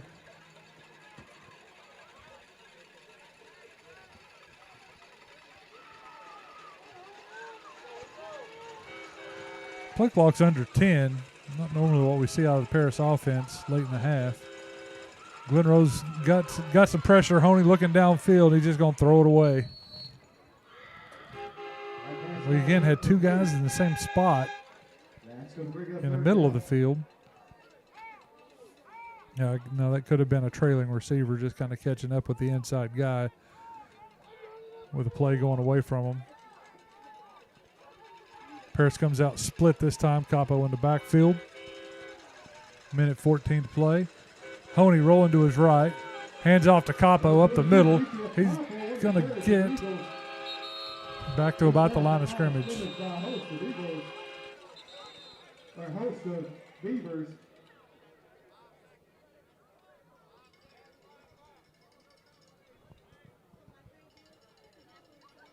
So bring up fourth down, and Paris will not hurry here. They're going to burn every second they got.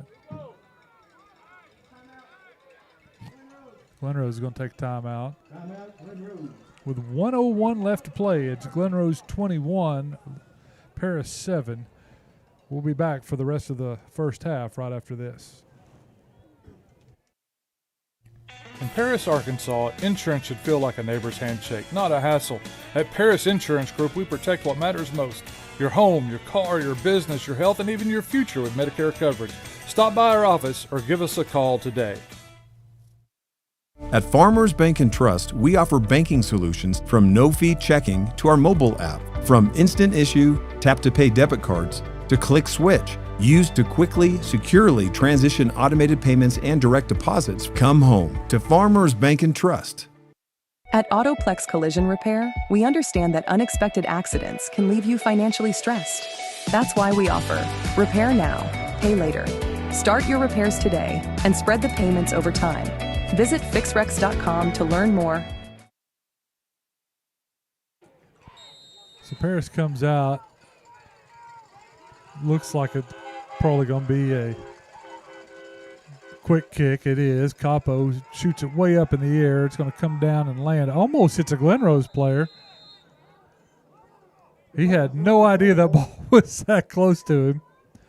So it's going to be spotted at about the 43-yard line. And that's where Glenrose will take over with less than a minute to play here in the first half.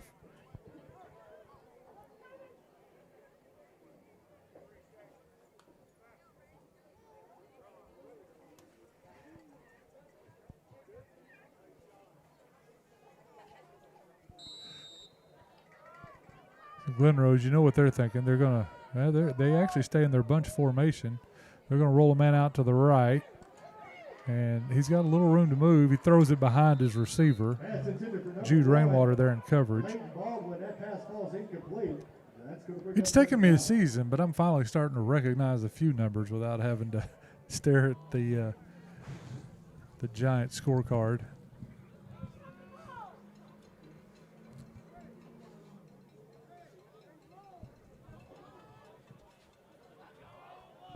Again, if you got kids here at the game in costume, they can go over by the quarterback club and trick or treat over there. It's a pass out into the flat. I think the turf monster got him there. It sounds like they're going to take a timeout here. Harley Barnhill's out there with them. All right, we're going to take that timeout with them. We'll be right back for the conclusion of the first half right after this.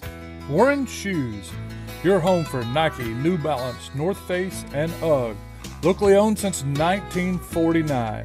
Located in their iconic location on the square in downtown Paris. Air Serve of Fort Smith is locally owned and operated by alumni Tony Hughes, and you can bet the bus on it. If Hall of Famer Jerome Bettis trusts Air Serve, so can you. Call Air Serve today. Ameriprise Financial delivers financial solutions for today and tomorrow through a comprehensive and personalized financial planning approach built on a long-term relationship with a knowledgeable advisor. See Sieben Morgan & Associates in Paris or Ozark today.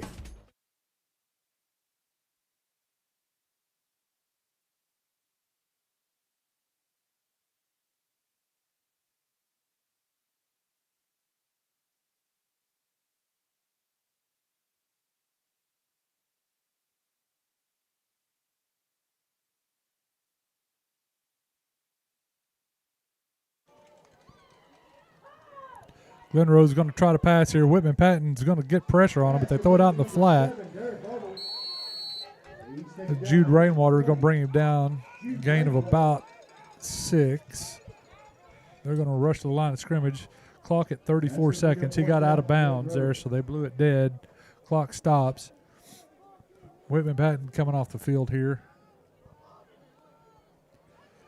And I think he's just gassed. Again, quarterback's going to take off and run. They're late flag, and then guess who it is? There's a flag, and that was holding, and man, they're not doing a very good job of disguising the hold. You know, you get frustrated when you feel like there's a hold on every play, and you know, sometimes inside the scrum you can't even see it. You know, that's why the officials are as close as they are. But these have been pretty easy to spot. They're way out on the edge, and I think they're going. Whitman's getting him a drink of water and grabbing his helmet. I think there's a flag on the far side.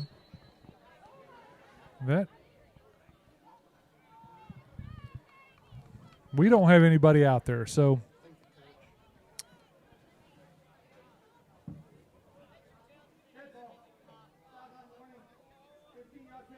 15-yard sideline penalty. Yeah, I don't even understand the reason for that. I guess he's mad about the hold, but it was right out there in front of God and everybody.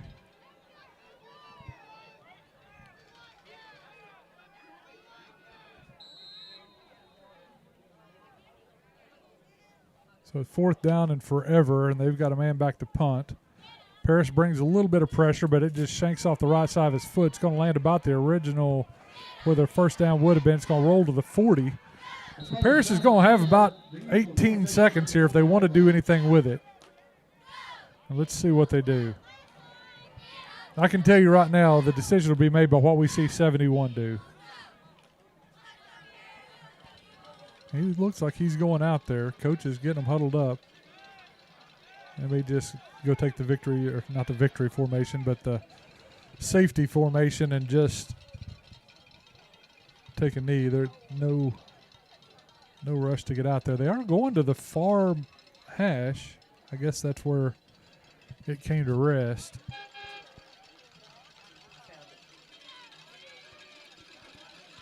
Yeah, they're in a safety formation here. So they're just going to run out the time. Honey will take a knee, and we'll go to half. Well, it's not the way we wanted to see the first half go. Paris had their chances. Got down in there a few times. 3, 2, 1. And that's the actual horn. Our scoreboard is not as loud as their bleachers. But at the end of the first half, it's Glen Rose 21, Paris 7. We'll take a break and be back after this.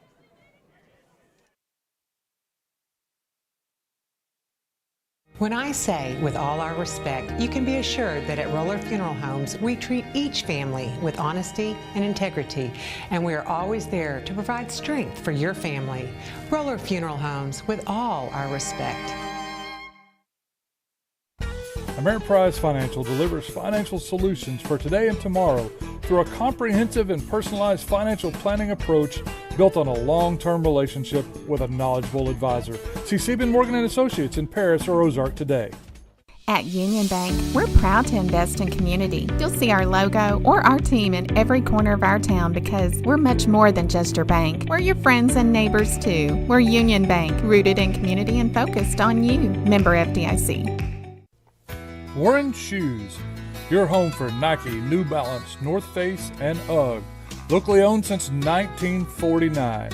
Located in their iconic location on the square in downtown Paris.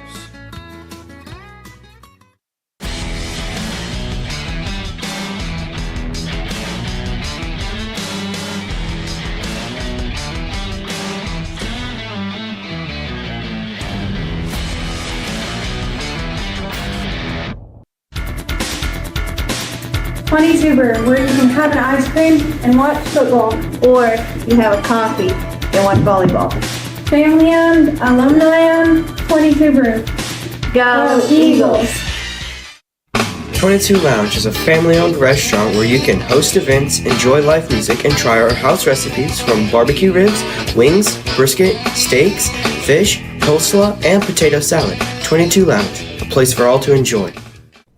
Ron Trusty and Logan County Insurance have been in the same location for 40 years. Proud Paris alumni. Go see him for your auto, home, life, commercial, and bonds. That's Ron Trusty at Logan County Insurance in Paris.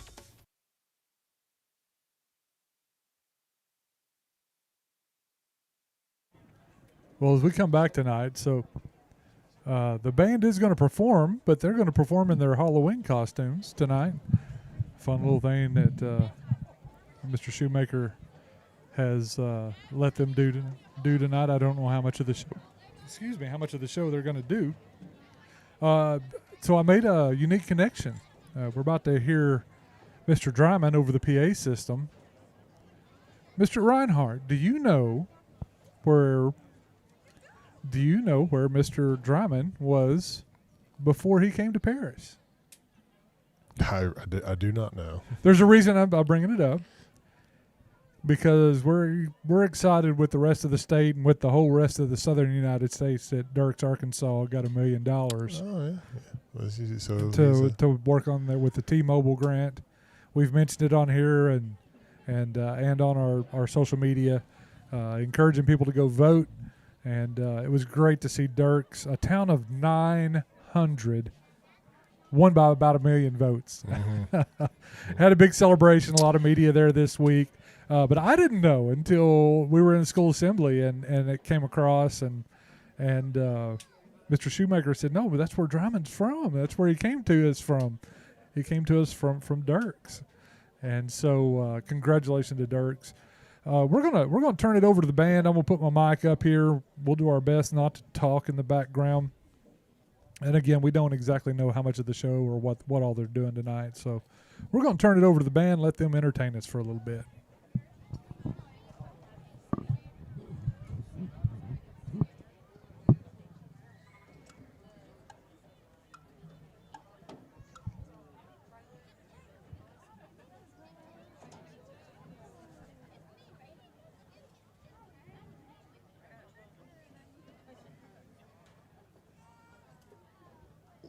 Ladies and gentlemen, under the direction of Matt Shoemaker, Jeremy Dryman, and Trina Hartline, take the field is your award-winning Paris High School Eagle Regiment.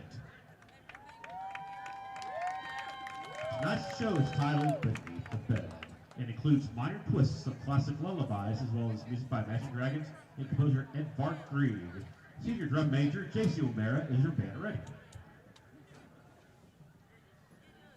You may take the field.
There they are. People go ahead and would like to thank Mr. Pryor, Ms. Bennett, Mr. Cullen for the support. We would also like to thank Southside Baptist Church. Well, there you have it. The Paris Eagle Marching Regiment. So, well, fortunately tonight the cheerleaders stayed here on the track and did a cheer. I'm sure that had to do with the slick conditions on the field. But we kept getting flagged when their music came up too, so we were probably going to mute it. So if that happens in the future, we want you to know why we get flagged on there. I mean, it doesn't really affect a lot of things, but we all play within the rules. I will tell you, even though you hear Imagine Dragons during the band, they pay a lot of money to be able to use that music. So they definitely have the right to do it, and we're showing their performance. We're going to take a quick break, and when we come back, I got a special guest with me, and we're going to have a nice little conversation. We'll be right back after this. Amber Canada Photography. Whether it's school portraits, sports action, or senior sessions, or family memories, I capture the moments that matter most. Fast, fun, and professional, because your memories deserve more than just pictures. They deserve art. Book your session today. Brandon Fields with Johnson Law Office saying Paris and Clarksville handles wills, trusts, custody, adoptions, power of attorney, divorces, and personal injury cases. Call 479-847-3002. El Perion Mexican Restaurant, located on Highway 22 on the west side of Paris, for the best in Mexican cuisine. Go see them today at El Perion Mexican Restaurant in Paris. Does shelter insurance cover shiny red cars? Yeah. What about purple vans? Also, yes. Monster trucks? What's going on, son? From shiny red cars to purple minivans, you can count on Shelter's local agents to help you protect what matters most. Logan County Glass on Highway 22 in Paris. See them for all your glass and mirror needs, whether it's automobile, shower enclosure, windows, or commercial. Logan County Glass in Paris. Well, all right. I got a familiar face to many of you. I know some of. If you don't know already, I don't want that music in the background. Or air horns. Yeah. Okay, we have Brandon Hartung with us, and he's one of them uppity Northwest Arkansas folks now. Yeah, I'm spoiled now. Yeah. So what year did you graduate? 2004. 2004. Yeah. Okay, that's what I thought. So I know you have a background in TV and production. So tell us a little bit about what you've done since you've left here. And then we're going to get into a little bit about what you do now. Yeah. So actually, I left in 2001, so in my freshman year. But I mean, Paris is home, and I was born. He's wearing an Eagle shirt, so I'm ready. I'm ready.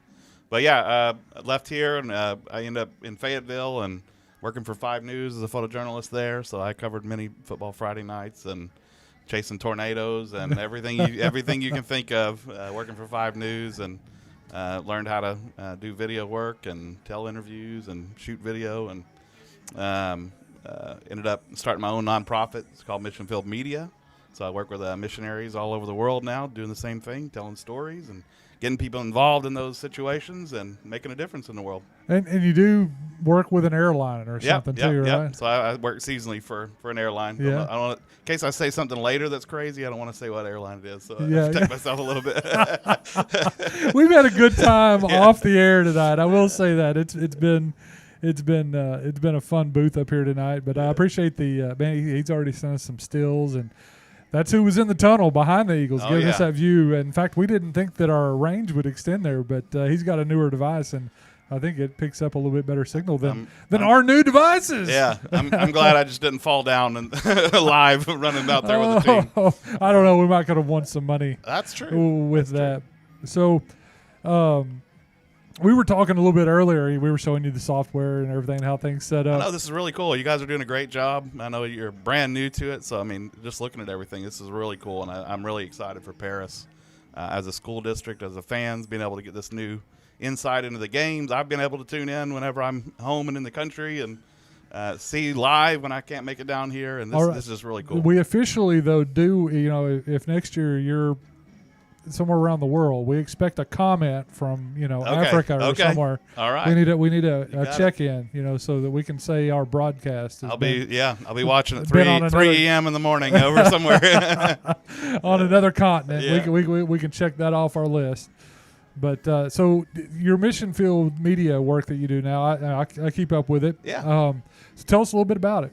Oh man. Just applying the same rules as I did for the news. I'm telling these amazing stories of these people that are on the front lines helping people. Sometimes it's just things they're doing every day that are awesome, like medical things or building churches or orphanages, things like that. And sometimes it's responding to natural disasters. So I was like in Beirut, Lebanon after the explosion in Beirut, and in Turkey a couple years ago when they had the earthquakes, and I went over there and was able to just get on the ground and tell these stories and invite people to respond. That's really what it's about. So and so people think mission field, they all they immediately think about giving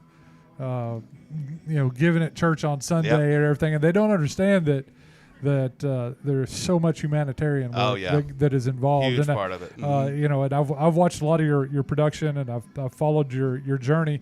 We only met 5 years ago Something or so. like that, yeah.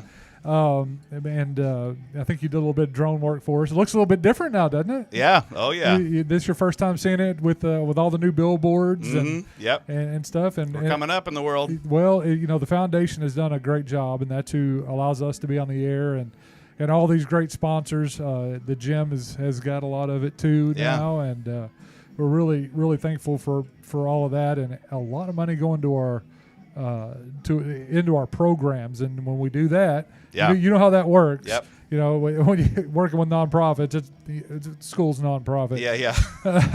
It frees up money elsewhere. Yeah. And so they got a brand new one of those vertical cut lawnmowers. So next year the field's going to be in just beautiful shape all the time. It's going to save a lot of work. I remember my Coach Crane being out there with just a little riding lawnmower, Yep. mowing it after. Forrest Gump style. Yeah. Yep. But where's your most recent trip been?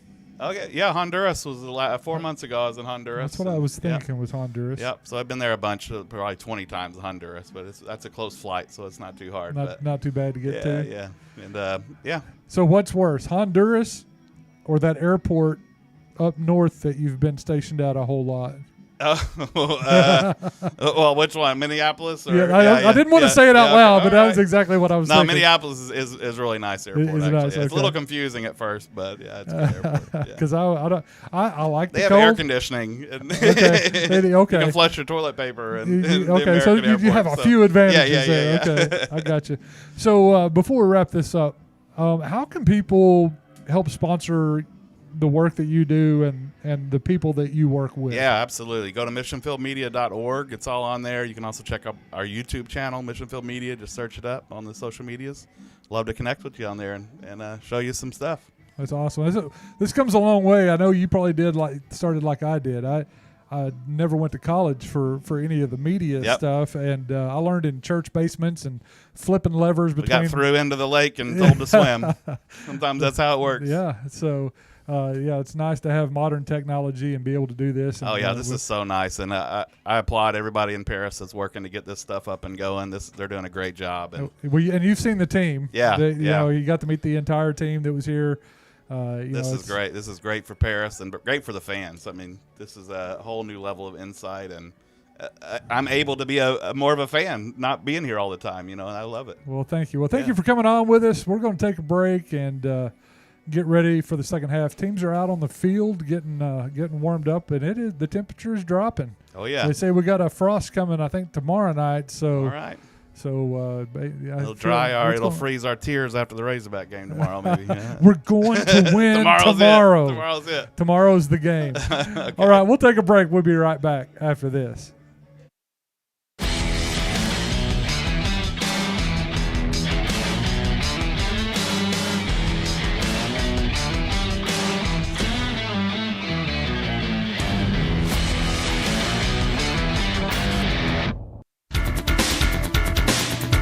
Tuber, where you can have an ice cream and watch football. Or you have a coffee and watch volleyball.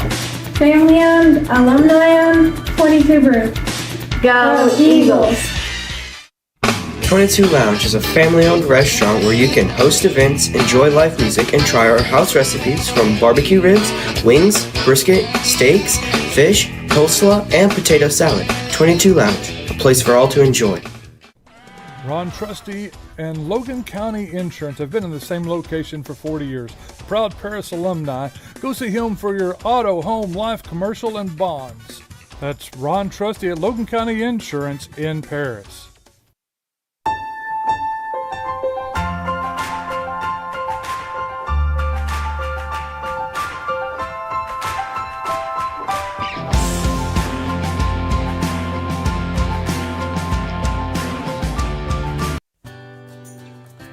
Farm Credit of Western Arkansas and Paris. Proud to support our farmers, families, and Friday night football. Rural lending, hometown strong.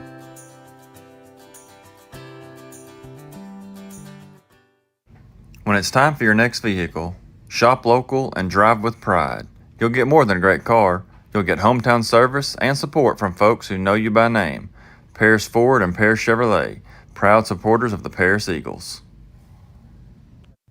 In Paris, Arkansas, insurance should feel like a neighbor's handshake, not a hassle. At Paris Insurance Group, we protect what matters most: your home, your car, your business, your health, and even your future with Medicare coverage. Stop by our office or give us a call today.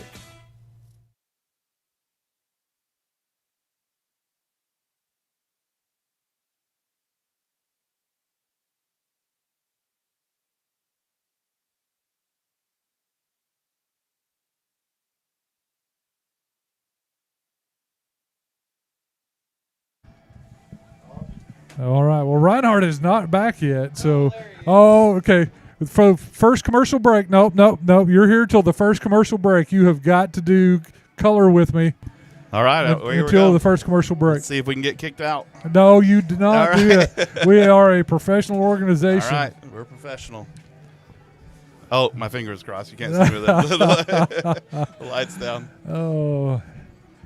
People either love this or going to hate this. One of the two. They got two choices here. Am I allowed to talk smack about these? No, you weren't. No, okay, you're not. Do that. All right. We are. Okay. Listen. Gotta find my guidelines here. I grew up where there wasn't an official I ever liked, and so now I work for one. Yeah. And my boss is a official, and so I temper everything that I say. I think age has helped me a little bit too. Yeah. And liking to be able to cash the paychecks. Yes, I do like that. Jaden Carter with the kickoff here. It's an onside kick, and it is recovered by number one. There is a good job with the hands. I believe he's the same young man that scooped up that one up the middle earlier. We are definitely avoiding kicking deep to them, but it probably is. Again, goes back to what Josh was saying with the team speed. Mm-hmm. And even if you match up with them, I think needing a couple scores here too is important. We need to hold them right here out of the gate. They come out in a spread formation. They throw it to their slot receiver. He stood up. He gets a gain of about 6. That was Wells with the stop there. They have run, I dare say, 20 different formations. Now, I'm not saying that they've run that many different plays, but I never thought I'd see Glen Rose come out in a spread. I believe they had trips, right? Yeah, their quarterback's been slinging it tonight for sure. Yeah, he's played a very good game. So they send 2-minute motion, give it to the man up the middle, and it's that little guy, number 1, and he gets through there. Whitman Patton is upset because he had him for a loss in the backfield. So we're used to seeing Whitman Patton. We have something we call the Collision of the Week. It's sponsored by Autoplex, one of our main sponsors, and it's hard to keep him off of there. It's hard to get other players on there because he lights people up. Here comes Glen Rose to the near side. Paris stretches it out and uses the boundary and gets him all the way out to the edge. They're not careful with that air horn over there, so there's going to be another collision of the week happening in the top part of the stand. He is not going to let the air horn die. I'm sitting here trying to act like I don't hear it. I'm trying to behave. There's 3 airport. Yeah, we got report. We're going to send the drones here pretty soon. We're calling in. I have a feeling it gets reported every week, and that's why that they've just given up on it. So, All right, they got trips to the near side. One split far out to the right side, and that's where they go with it. They got the first down, and they got 3 guys over there. Okay, finally called him stopped. I was going to say, whoever's got him by the ankle is not letting go. He's not going anywhere. He's just going to wind up getting hit. They're having a little dance over there. Is that the other Wells? Oh, it's Ethan. Paris has got to get some pressure on the quarterback. Yeah, you don't want to go down 3 scores here. This is a pivotal drive here.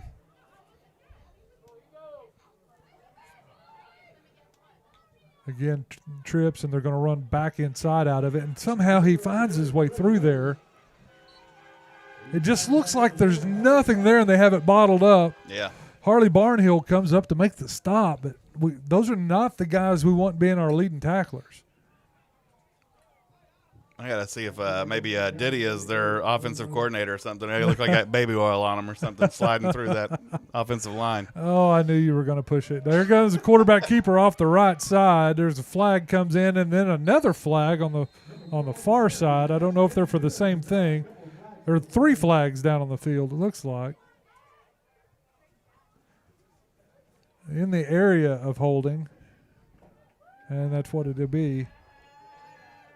It'll remain second down, but it's going to be second and about 11.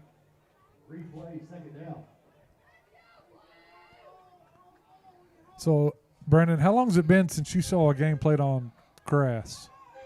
Well, I was at the Razorback game last week, so okay, that counts. That counts. Yeah, that counts. What about a high school game now? Yeah, exactly. Mitch said that was a game. At halftime, it felt good. Glen Rose back to pass, got one-on-one on the outside, and that's going to draw pass interference in the end zone. Didn't get our head turned around on that one. It was step for step with him. I believe that was Jude Rainwater.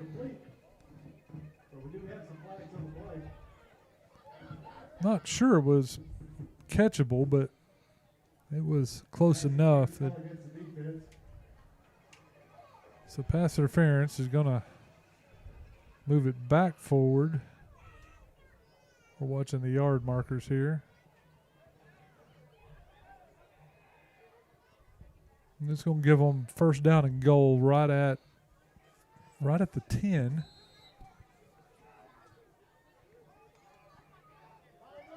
They're in a bunch formation tight. It's going to be a quarterback keeper.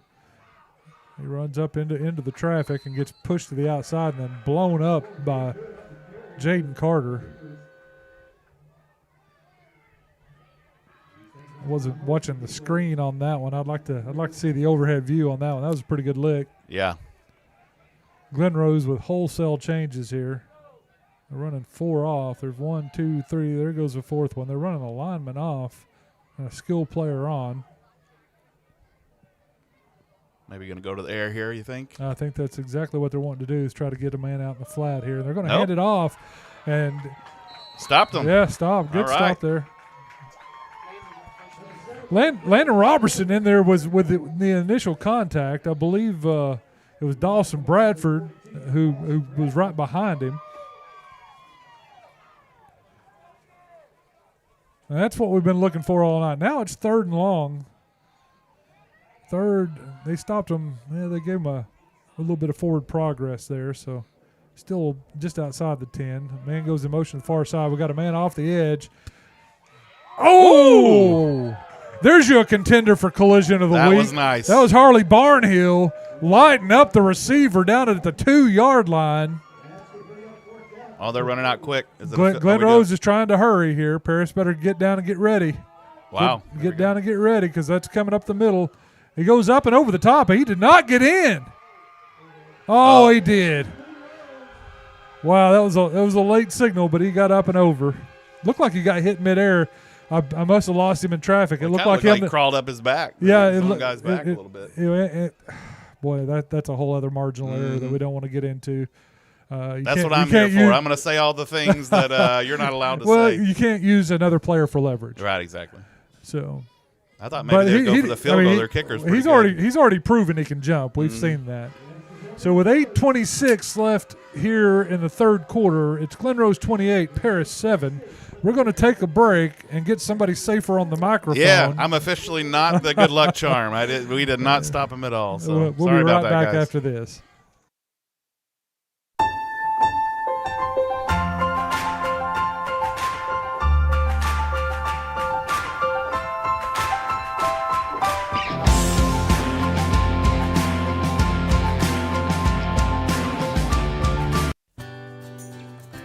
Farm Credit of Western Arkansas and Paris. Proud to support our farmers, families, and Friday night football. Rural lending, hometown strong.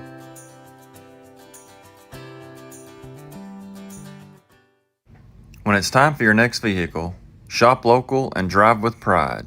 You'll get more than a great car. You'll get hometown service and support from folks who know you by name. Paris Ford and Paris Chevrolet, proud supporters of the Paris Eagles. Paris takes the kickoff. Got some room to run. Ethan Wells, one man to beat, and he's beat him. There's no way. That was a heads-up block right there. A heads-up block. It was a clean block. And they're going to call this back. It was right in front of the coaches, right in front of us. It was a great, clean block.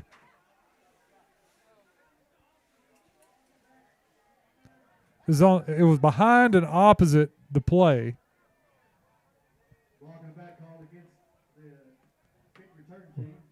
We got our instant replay over here going on the phone. Very marginal.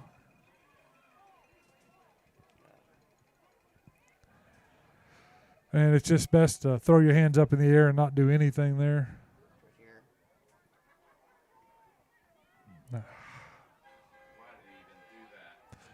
I mean, shoved him in the shoulder while they're running down the field. Man,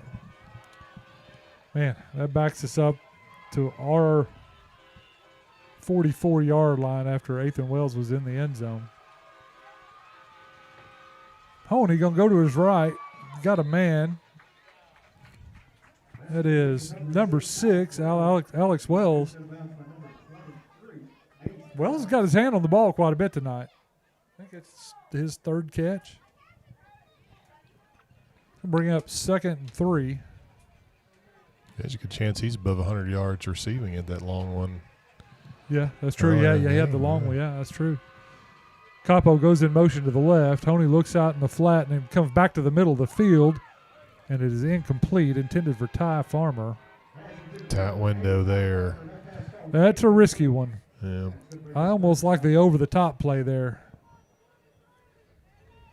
I believe that was Wesley Massey that got behind the defense.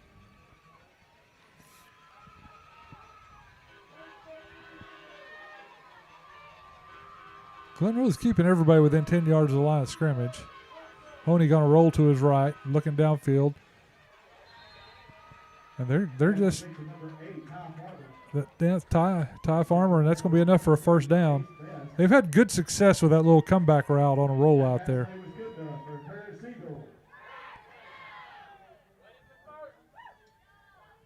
I was trying to see who that is. That was Alex Wells did a good job running his guy off the receiver. So he runs through his route, and that leaves it one-on-one with that little curl pattern. And we've had some success. Here it goes again, looking to Capo out in the flat, but throws inside to Jaden Carter. Jaden has got a quick first step. He's all the way around, got to the boundary, and then he's going to take a hit all the way down at the 30-yard line. This is the Paris offense we're used to seeing.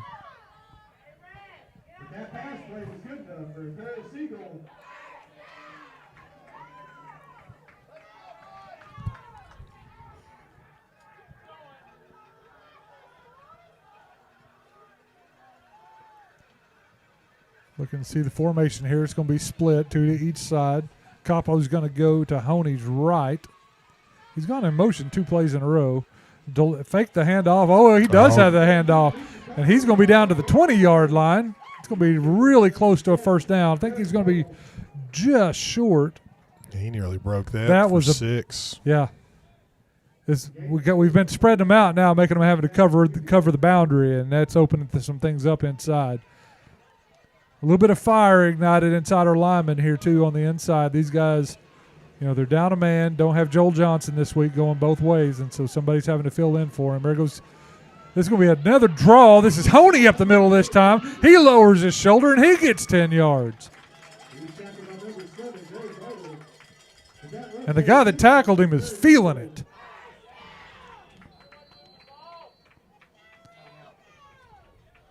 There's going to be a timeout. Glen Rose, we're going to take it with them as Paris is on the move, trailing 28-7.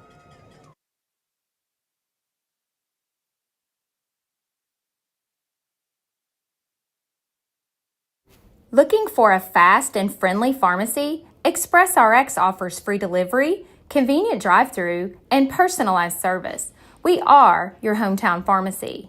ExpressRx, come in and experience the difference.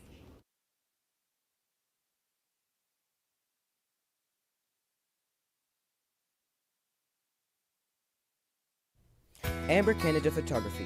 Whether it's school portraits, sports action, or senior sessions, or family memories, I capture the moments that matter most. Fast, fun, and professional, because your memories deserve more than just pictures. They deserve art. Book your session today. Brandon Fields with Johnson Law Office saying Paris and Clarksville handles wills, trusts, custody, adoptions, power of attorney, divorces, and personal injury cases. Call 479-847-3002. As we come back to play, it is first down and 10. Paris has trips to the left, and they roll Capo out there. Now they throw it to him late, and he's going to get about 3 before he's brought down. Good job by Honey there, waiting until the last second to make his decision. That allowed the receivers to run the defenders off of Capo. Against most of the teams in the conference that we've played, that would have been a long game. That's just the speed of this Glen Rose defense. Yeah, Capo's also a guy that usually doesn't go down very easily on first contact. And they've done a good job form tackling him and did so right there, not letting him get loose for anything. 2nd and 8, and it's going to be Jaden makes a man miss, and I believe he's into the end zone. Touchdown, Eagles. Fire the cannon, baby. On the board again in the second half. Jaden Carter with a heck of a move. Nothing to the outside and saw a cutback lane. That's some pretty incredible vision. That is great field vision. Seeing a guy that can make that cutback move reminds me of a guy I used to play with. Y'all probably wouldn't remember him. Something Collier. But he was really good at the cutback. He had a cutback move that was, you weren't going to catch him. That was a great move. Here's the kick. It looks great. What a great kick. That extra point almost went to the track. So with 5:44 left in the third quarter, Paris comes back, right. I mean, and does it quickly. They still trail by 14, 28-14 in the third quarter. You start to think, that they had that really good chance to score, should have scored, that little frenzy of flags that we had early in the game that they came up empty-handed. The interception that gave Glen Rose the short field. Really feels like this should be a tie ball game right now, but it's definitely tighter than the score. Yes. I mean, Glen Rose doesn't feel just super comfortable with where they're at right now. We need to stop. And honestly, better than that, I'd really like to force a turnover with it. Glen Rose has protected the ball very well. They are expecting an onside kick. They have everybody up to the 25.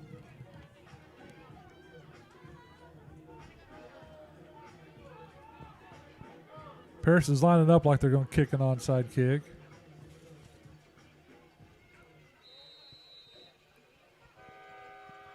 And they do a little pooch, pop it up in the air. Outman gets it, and he's taken out of bounds at about the 42-yard line. We've done just about everything except kick the ball away. Yeah. And listen, I guarantee you that's scouting. There's a reason that we haven't done it. Yeah, that's. Well, we may. I mean, we may feel like our numbers aren't big. Glen Rose has more numbers than we do, you know. And again, without Joel Johnson, that's a big loss because that's a big man with speed. Glen Rose got 3 spread to the right side of the field. Parrish playing in soft coverage. A lot of movement up front.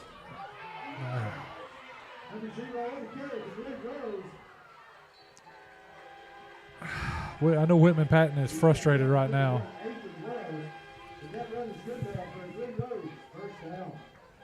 They get all the way up to the Paris 41-yard line with that carry. And again, that's speed. Whitman's going to break free of one of those here in a second, and he's going to light somebody up. I know he feels like he should have had him in the backfield there. Now they're split wide to this side of the field. They're going to throw it, and they've got a man on the slot. He bobbles it, and he gets away, and he's going to score.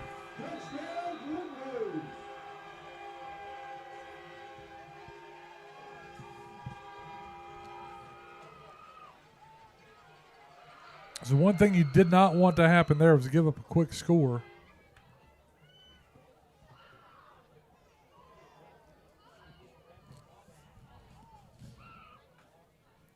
We still are 5 minutes and 12 seconds left in the third quarter. We've already had 3 scores in this half. So that makes it 35-14 Glen Rose. Paris has got to keep their head up right here. This is where things are going to get interesting. Yeah, need an answer here again. Need another answer. And they're going to have to find a way to shore up that defense. You could tell there in that play pre-snap there was a little bit of confusion. They were rushing around, getting the secondary set, and almost every time Glen Rose goes trips, they throw the opposite direction. They like that one-on-one slant on the other side. That's exactly what that was. They've run it several times, different formations. They're going to kick off from the near side hash. Don't forget, ladies and gentlemen, to stay up to date with Paris Athletics and Paris Schools by following us on Facebook or downloading the Paris Schools app. Kind of look like they set up different. That's going to go to the up man. He's going to catch it about the. That's Wesley Massey. Wesley Massey, and he gets to the 40, and that's about it. You could tell when he set the ball on the tee, he was not going to kick that away as normal. Probably the same reason. We got a guy back there wearing pink gloves, wearing number 3 that can do probably what their guys in the backfield can do too, and they're trying to keep the ball away from him. Paris in good field position.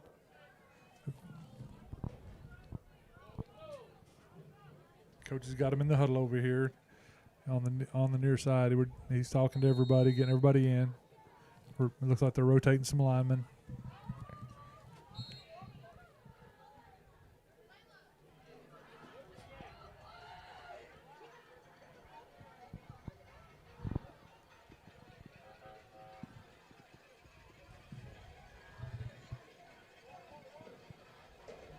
Paris got 3 split to the near side of the field, one to the outside boundary.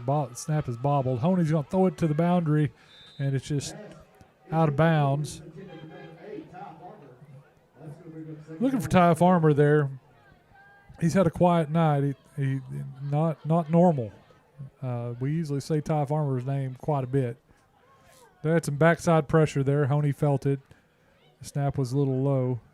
There they go, subbing the guys out again on the offensive line. I imagine there was probably an equipment deal there. Paris again with 3 wide split to the near side of the field. Going to send Landon Robertson in motion. Honey's going to go up the middle. He's not going to make it back to the line of scrimmage. Never had a chance to get the ball off. He had numbers over here on the near side, but he never had a chance to even look at them. So it's going to be 3rd and 13.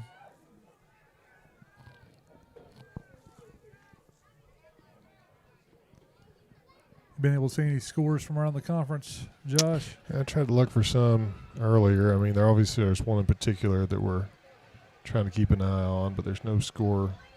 Honey's rolling to his right. He's looking downfield. He's got a man, and it's going to be picked off by the man underneath. And he's got some room to run. He's got a blocker out in front. He's all the way down to about the 20-yard line before he's taken down. It was Honey that made the tackle there.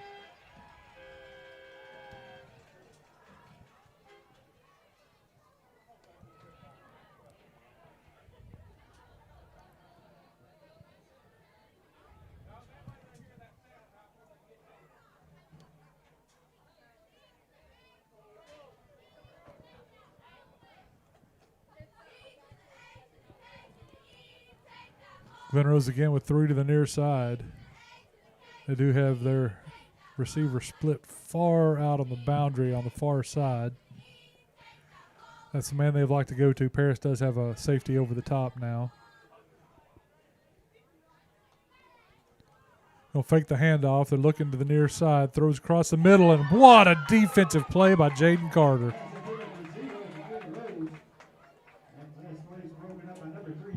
The only score we have is from the least consequential game in the conference tonight between Danville and Two Rivers. And you can probably...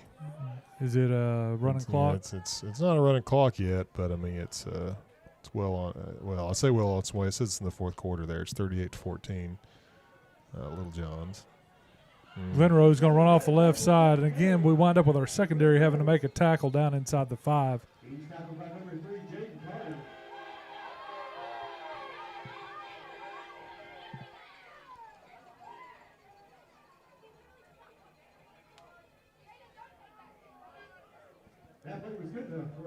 It's going to be first and goal from about the 4. 3:45 on the clock.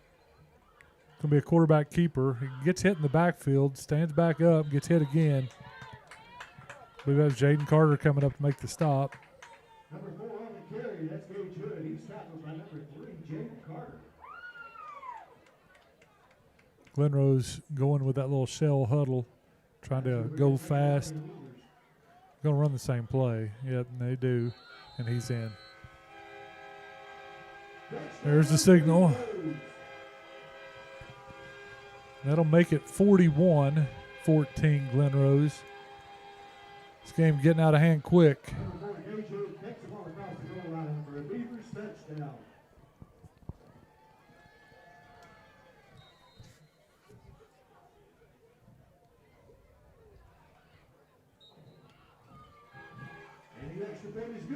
Jude Rainwater's been in there close on every one of those extra points, but he's yet to get a hand on one.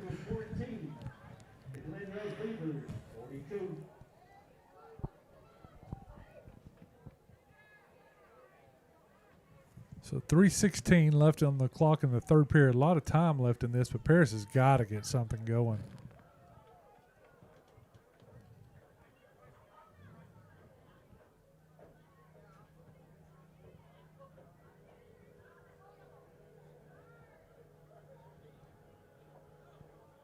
Just tell you the energy between the two right now. Paris has got so many guys going both ways. Yeah, you can they're a little body language is It's there. been a physical game, and in some ways, in some aspects, some ways it shouldn't have been physical. There's been a lot of extracurriculars and a lot of kind of, fighting and scraping after the whistle. We changed things up, put Capo in the back, and they're going to pooch kick it still. He fair caught that and then got hit. Wesley fair, he waved his hand for a fair catch.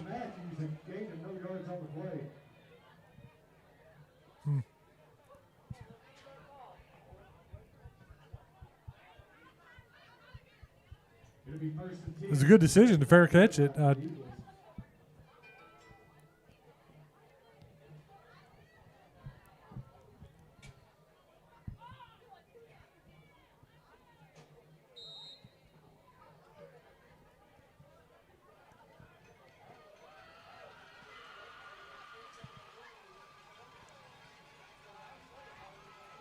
Paris comes out again with the trips to the near side.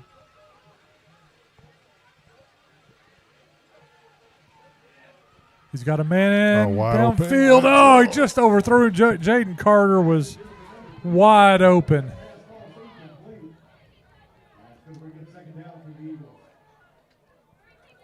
Those are the misconnections that have hurt us all evening.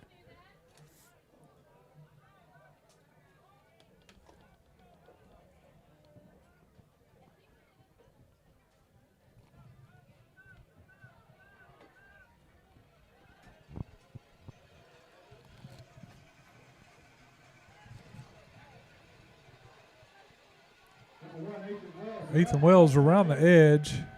They get him out of bounds at about the 39-yard line.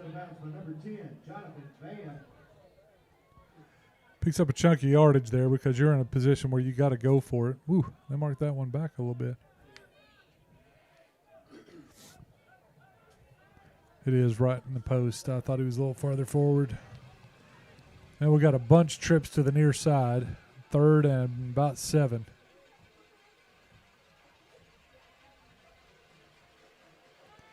It's going to be Honey with keeper. He's got a little bit of room to run. He's got the first down.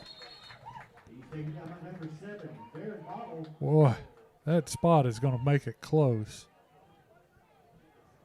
I mean, I think he's clear. Yeah, they gave it to him, yeah. I was going to say, I didn't think it was even. It's a bad spot for like by a yard. Holy. By It a is. full yard. Yeah, but he waved it forward. I mean, he dove. He didn't slide. So it's it's wherever the ball lands when he's down. But anyway, nonetheless, we got the first down. This is going to be a fake to Capo, throw out on the boundary to Jaden Carter. He's going to get about 3, and he's met by a host of Beavers there. I was just about to say what is the actual term for that? That just feels like a Reinhardt question. What is it? Family of beaver? I don't know. Let's think about that. What's the plural? The collective noun for beavers. Yes, yeah. Only around the I'll edge. take a guess here before I look it up. Okay. Say it's These are the games we play. When we're on our break or at lunch. What do you think? A group of beavers. That makes Colony. sense. Can't prove their family. A lodge. That was there you go. 3rd and about 6. Paris with 2 split to each side. Honey's going to send Capo in motion. Snap gets away from him. He's got time to pick it up. He steps up into the pressure, but he's going to be taken down at the 40-yard line. Gosh. Well, you can look at what a group of, I think it's Ravens is. That's a fun one. I know that one. Of course, there's a murder of crows. I think people know Ravens is a. Okay, I was thinking murder. Yeah, murder crows. Crows are murder. For whatever reason. My phone won't quit making noise, and I can't do anything about it. It's going to be a quick kick. And it's going to be a good one. It goes out of bounds. And it's not going to be as good as we thought. It went out of bounds at about the 34-yard line. It was a sharp angle there.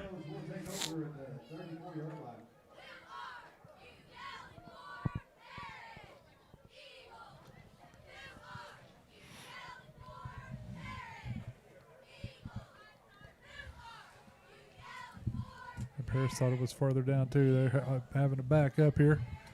I think that was a pretty accurate spot. It was pretty. Makes you just want. Mitch has got my phone over here that's just got this 1980s fuzz screen on it. I think he's ready to break it even more. Glen Rose is going to look deep. Got a man down there in between guys. Woo! He took a lick, but he was wide open in between a gap in the coverage. Paris has got a man down. That's Whitman Patton. We sure don't want to see him down. He's gonna come off. We're gonna see Rome Campbell come into the game for him. Clock running down here in this 3rd quarter. They're down to under 30 seconds. They do have to get the play off because play clock is at at 10.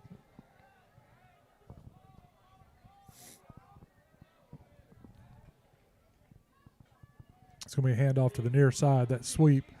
He's going to try to cut it back inside. He's going to get about 5 yards out of that. You know, it just feels like you got it covered up. Everybody's there, and they still get some yardage out of it. So that's going to end the third quarter with your score, Glen Rose 42, Paris 14. We'll be back after a few words from our sponsors. When I say with all our respect, you can be assured that at Roller Funeral Homes, we treat each family with honesty and integrity, and we are always there to provide strength for your family. Roller Funeral Homes, with all our respect. Ameriprise Financial delivers financial solutions for today and tomorrow through a comprehensive and personalized financial planning approach built on a long-term relationship with a knowledgeable advisor. See Sieben Morgan & Associates in Paris or Ozark today. At Union Bank, we're proud to invest in community. You'll see our logo or our team in every corner of our town because we're much more than just your bank. We're your friends and neighbors too. We're Union Bank, rooted in community and focused on you. Member FDIC. Warren Shoes, your home for Nike, New Balance, North Face, and UGG. Locally owned since 1949. Located in their iconic location on the square in downtown Paris.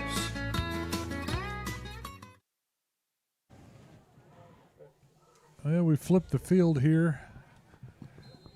Glen Rose got second about 5. They're going to drop back to pass. He gets hit as he throws it. We got a man down there. And we never turned around and looked.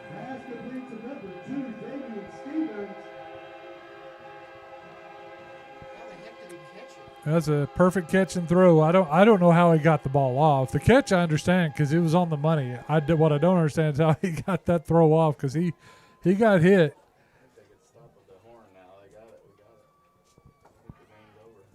That puts it to 48. And if this extra point is good, and it is, it'll be a short fourth quarter. Well, Jamie, give you the answer to the group of Ravens. It's fitting for our current situation. There's 2 correct answers to a group of Ravens: an unkindness, huh? Or a conspiracy. Okay, conspiracy I've heard. I've never heard conspiracy unkindness. of Ravens or an unkindness of Ravens. Yeah. Now we're starting to sound like Troy Aikman on a broadcast. We like to teach the people at home during the broadcast. We like to give them a little bit of education. We are professional educators after all. And certified in English, but man, I really hope superintendent never finds out I'm certified in English because I don't ever want to teach English again. I don't know what you mean. Kids love to read. I love what I do. I love my job. We do have a great group of faculty. It was fun to see a lot of them dressed up today and having a good time. This is going to be a procedure penalty. Somebody got moving early. Offsides. Yeah, offside.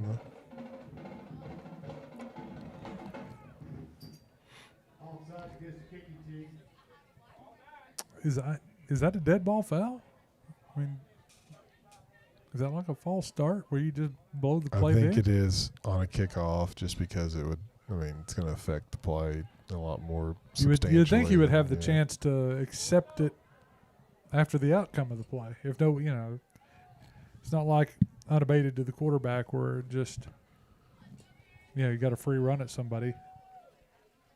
Well, let's try it again. Backed them up 5 yards. Jaden Carter's back in the deep middle this time. This time it's going to be okay. We saw the fair catch that time. Massey with the catch. They keep kicking it to Wesley Massey, and we got a guy down. Yeah, he went down late. Late. I don't know if it's a cramp or he's grabbing. He would have been one of the ones blocking right there in front.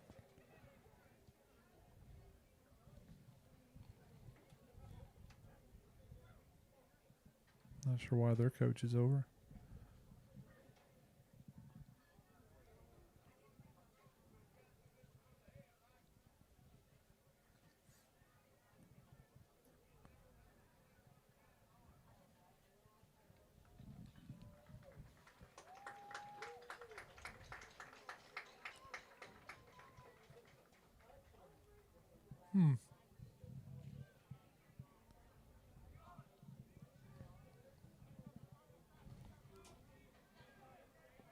Yeah. We watched the replay. We're not even going to address it. I'll find out next week if I saw what I thought I saw on that replay.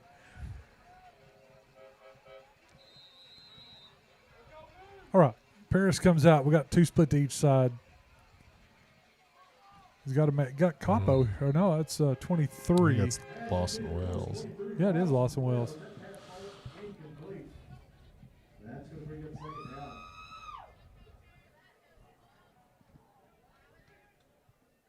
I mean, a lot of wear and tear on those boys tonight over the course of that game.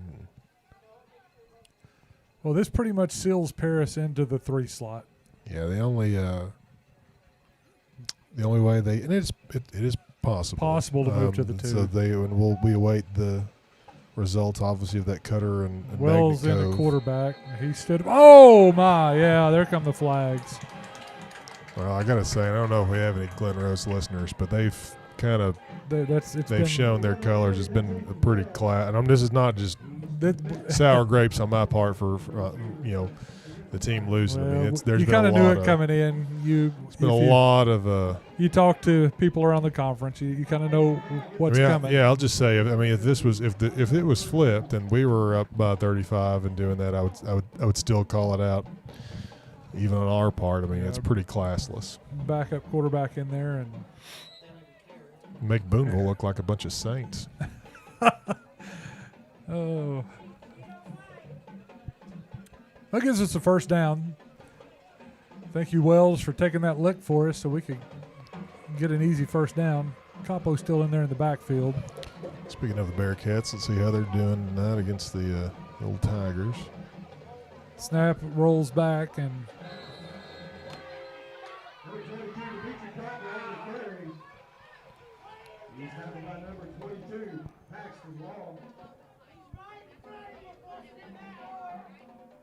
our fans are getting a little into it now. Not that they haven't been all night. It's just that we close the windows and then we can still hear them.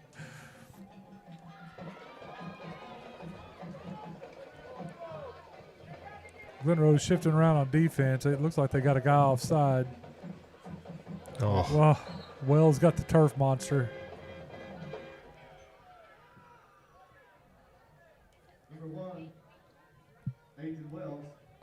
Boy, it sure looked like they were offsides after that shift on defense. It's going to be third and about 22.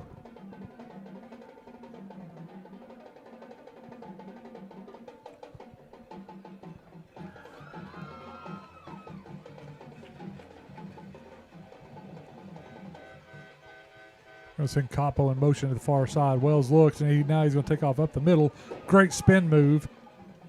Ooh, looked like a face mask. A lot of spinning and moving in there, a lot of moving parts. And it's going to be Honey checking back in here. Wells is physically taking a beating back there tonight. No need to punt. Running clock. 8:54 left in the game. Oh, it's a snap to Capo. Going to be a quick kick. Gets it off. Nobody back there.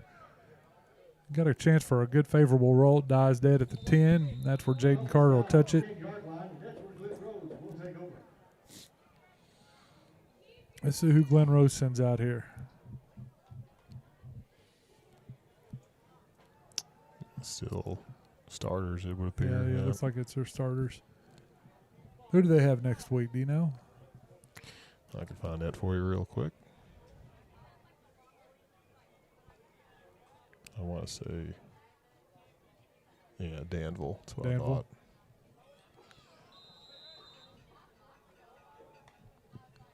So, they're going to hand it off around the left side, and he's got a lot of running room. Good job by Jaden Carter, who's already on the ground to reach out and make that stop. He got a shoestring tackle there. The only path Paris has to the 2 is for Magnet Cove to drop their last 2 games. Obviously, that game with Cutter Morning Star tonight. Still can't find a score on that one. Their final game is against Perryville. 8 minutes left and still rolling. Glen Rose is going to shift into trips to the near side of the field. Paris runs a guy off. They're going to run to the near side. He's got room to run.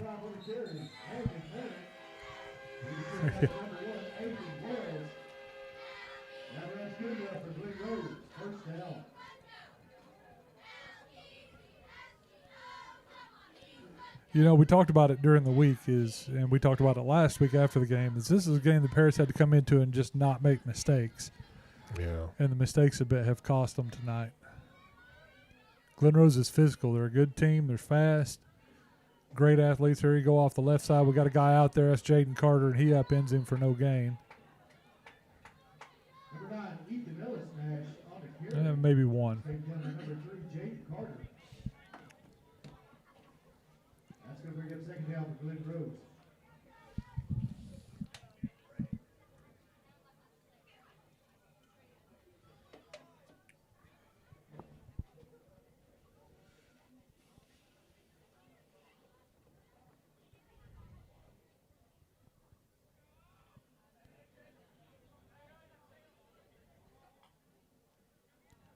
Glen Rose is going to run to the near side. Paris has got guys there.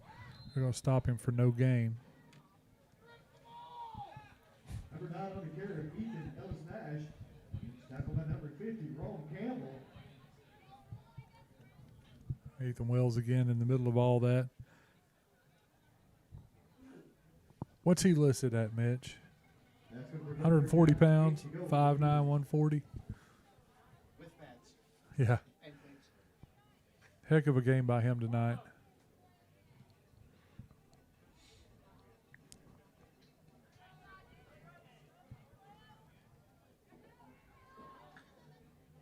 But the quarterback's just going to fall on it there. That's a bad snap. I'll go over some scenarios with you here, Jamie. As obviously the outcome of this one is not in question. So should Paris earn the 3 seed, they will be matched up with another 3 seed out of 3A8. That one's likely to be the winner between Palestine Wheatley and Lakeside Lake Village. It'll be a tough first round game no matter what, but it's going to be a long road trip for the away Somebody's team. got to drive 4.5 hours.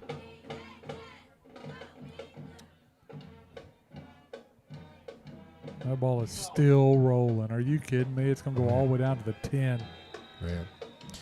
Yeah, so McGee is currently in third in that conference, but they still have to play Dumas and Fordyce both, who are both leading that conference. So they will, barring them having some kind of insane run here to end the conference, they're not going to hold on to that 3 spot. And they lost Palestine Wheatley earlier in the year. There is a tie between those two. So more than likely that's who Paris is looking at for their first round matchup. Very unfamiliar foes getting matched up with somebody from Northeast Arkansas. Yeah, I believe it's a home game. I believe it's a home game. No matter what. So we'll have one here and a long road trip for Palestine Wheatley or Lake Village Lakeside. Yeah, it's another set of Beavers, I believe. Very well may be. Timeout Paris here. Well, that'll give us a chance to give another shout-out to a few of our sponsors, so we'll take this break with them, and we'll be right back for what will quite likely be the conclusion with 4 minutes and 25 seconds left in the game. It is Glen Rose 49 and Paris 14. The Logan County Fair Board is proud to sponsor Paris Eagle Athletics and wants you to know the Fair Building is now available to rent for your next gathering, wedding, or celebration. Contact Tanya Johnson or a board member today for schedule availability. At Autoplex Collision Repair, we understand that unexpected accidents can leave you financially stressed. That's why we offer Repair Now, Pay Later. Start your repairs today and spread the payments over time. Visit fixrex.com to learn more. At Farmers Bank and Trust, we offer banking solutions from no-fee checking to our mobile app, from instant issue, tap-to-pay debit cards, to click switch, used to quickly, securely transition automated payments and direct deposits. Come home to Farmers Bank and Trust. All right, as we come back, it's going to be looking to see, I believe that is that number 14 in the backfield there. Yeah, Dawson Bradford taking some reps at quarterback.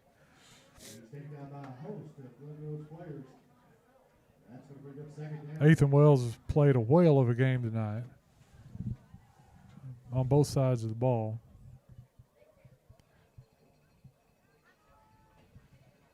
Paris doesn't have enough to sub a whole lot of guys, so this is going to be Dawson Bradford keeping it around the near side. He gets it out to about the 13. He's tackled by number 50, William Stevens. That's going to bring up third down and about 8 to go for Paris.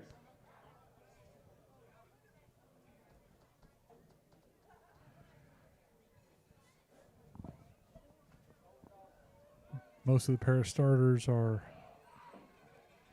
the skill players that we can give a rest to are getting some rest now. You want everybody healthy. You got to expect that anybody that the snap gets over Dawson Bradford's head, and Glen Rose is going to fall on it. Had trouble with that snap tonight.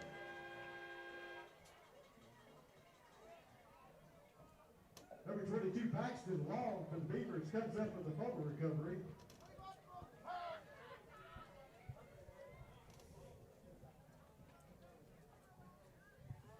What's going on?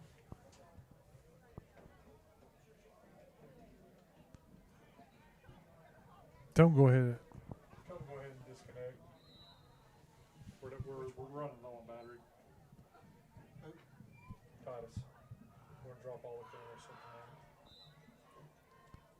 I can't understand who needs a battery. Number 45, Landon Merritt on the carry for the Beavers. He's tackled by number 50, Roland Campbell. Who's upstairs needs the batteries out? We have one plugged in up here. There's a battery plugged in. Yeah. This is whatever's charging it. This is what's charging it right here. Send that up there.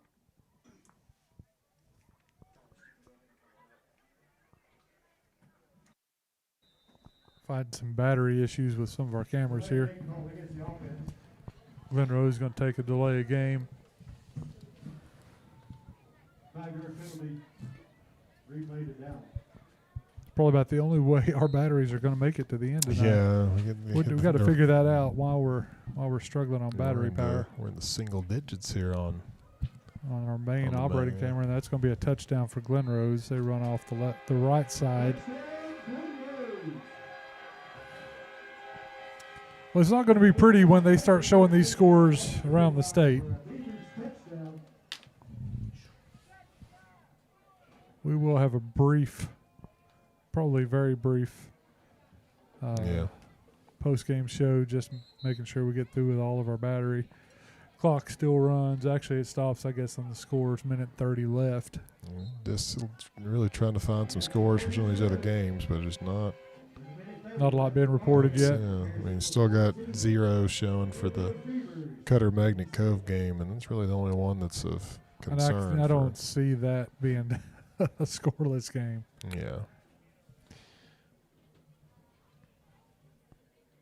And if Magnet wins that tonight, then that clinches the we're in the third. Yeah. We'll be on the road next week at Two Rivers. Expect a creative setup there. I know they got new facilities, but I don't think that the press box is real big, so we don't know exactly where we'll be. But we actually had better luck with battery power last week than we did this week. It seems like we get inconsistent a little bit with the performance on some of our equipment. So we're nursing it along tonight.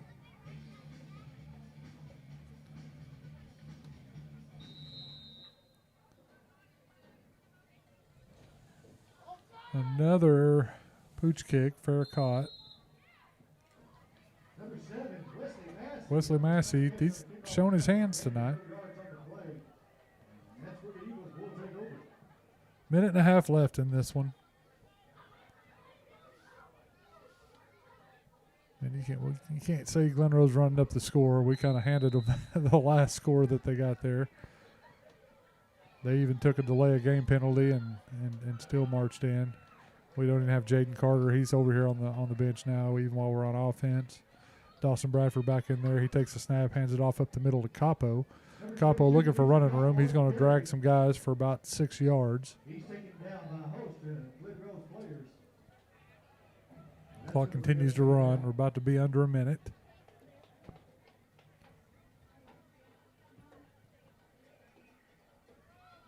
Imagine we'll see a variation of that same play. Looks like the Charleston-Boonville game's final, 21-7, Charleston over Boonville. That puts Boonville as a 3 seed. Dawson's just going to take a knee here. And this is all it's going to take, guys. That's going to run the clock out. That's the end of the game. Paris didn't get what they wanted tonight. You like having a chance. You like hoping that you can get a chance at a conference championship, and just too many mistakes tonight. And man, missing Joel Johnson a lot tonight. That's a two-way player. We're going to go ahead and come back into the booth so we can say goodnight tonight. We'll let everything adjust to us. So the final's 56-14. It was a really good game for most of it, and then it just got away from us. Yeah, it did. And you looked there at halftime, and it was 21-7. Felt like it should have been something like a 14-14 game. Yeah. You had the missed opportunity down there on the goal line with some penalties. Had the interception that gave Glen Rose really short field, and just some misconnections too on offense. It was just like, we just didn't connect like we have been, and so we've got to get those things made right. Next week's a good chance for that. Two Rivers hasn't won a game in our classification in a while. Yeah. So, and don't get me wrong, there's somebody that's in a similar situation in almost every conference across state in 3A. It's just the makeup of 3A football. There's always guys that are moving in and some that are, moving up, moving down. There'll be more of that next year. So we got guys bringing in all the cameras and stuff for us now, and we're going to take just a couple minutes, kind of recap this. Glen Rose out on the field, coach talking to the team as well. Glen Rose knows, that they've probably got their conference wrapped up. Yep. But even the 1 seed, I believe, in our conference this year plays a opening round game. They'll get a 6 or so out of somebody else's conference. And the 5 seed from the 1 or 3. I can't have to look at that. Oh, look at that. We just got an update, and we said this could happen. Cutter Morning Star 55, Magnet Cove 26. All right. Well, so you're gonna have to be a fan of. Yeah, cheer for the Mustangs next week. So yeah, we had somebody just send that in to us. We couldn't get it to pull up. They found it somewhere. That's awesome. We had a feeling because we knew last week if our passing game was rolling. Yeah, and Cutter's got an offense. We did. That was an outstanding job for the Paris defense that game. We'll wait and see where the chips fall and who they've got to play in their first round of the playoffs. But I have a feeling Cutter could upset somebody. Sure. And you got to remember that's a team that we mercy ruled. Yep. At half or right after half. Yeah, no, it was running clock. Yeah, I think to start the half. Yeah. So, if assuming that everything holds fine next week and Paris takes, just handles Two Rivers as we expect, that the outcome of that Perryville Cutter or Perryville Magnet Cove game, I should say, is going to determine Paris's fate as far as a 2 or 3 seed. Second or third. So Perryville win. At least going to get a third, and that's you hate to say it, but it does feel good knowing you're going to have one home playoff game. Mm-hmm. At the beginning of the year, we didn't know what we had. we had no idea what we had. Had no idea what to expect in conference. I think we were projected to barely make the cutoff line by most of the prognosticators, and so we've definitely outperformed that, and be hosting here again in a couple of weeks.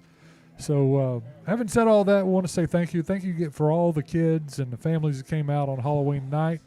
I want to say thank you again for the Quarterback Club, and they partnered with us, with Varnell Media, and Danielle Barham of Barham Balloons got us an order together real quick, and we had a nice little setup over there for the kids tonight.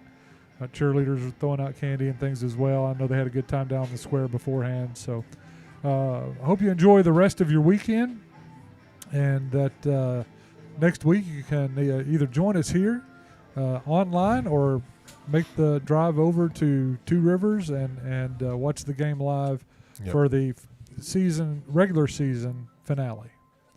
But for Josh Reinhardt and the rest of the team behind the scenes, I'm Jamie Varnell. We're going to sign off for this evening, and we will see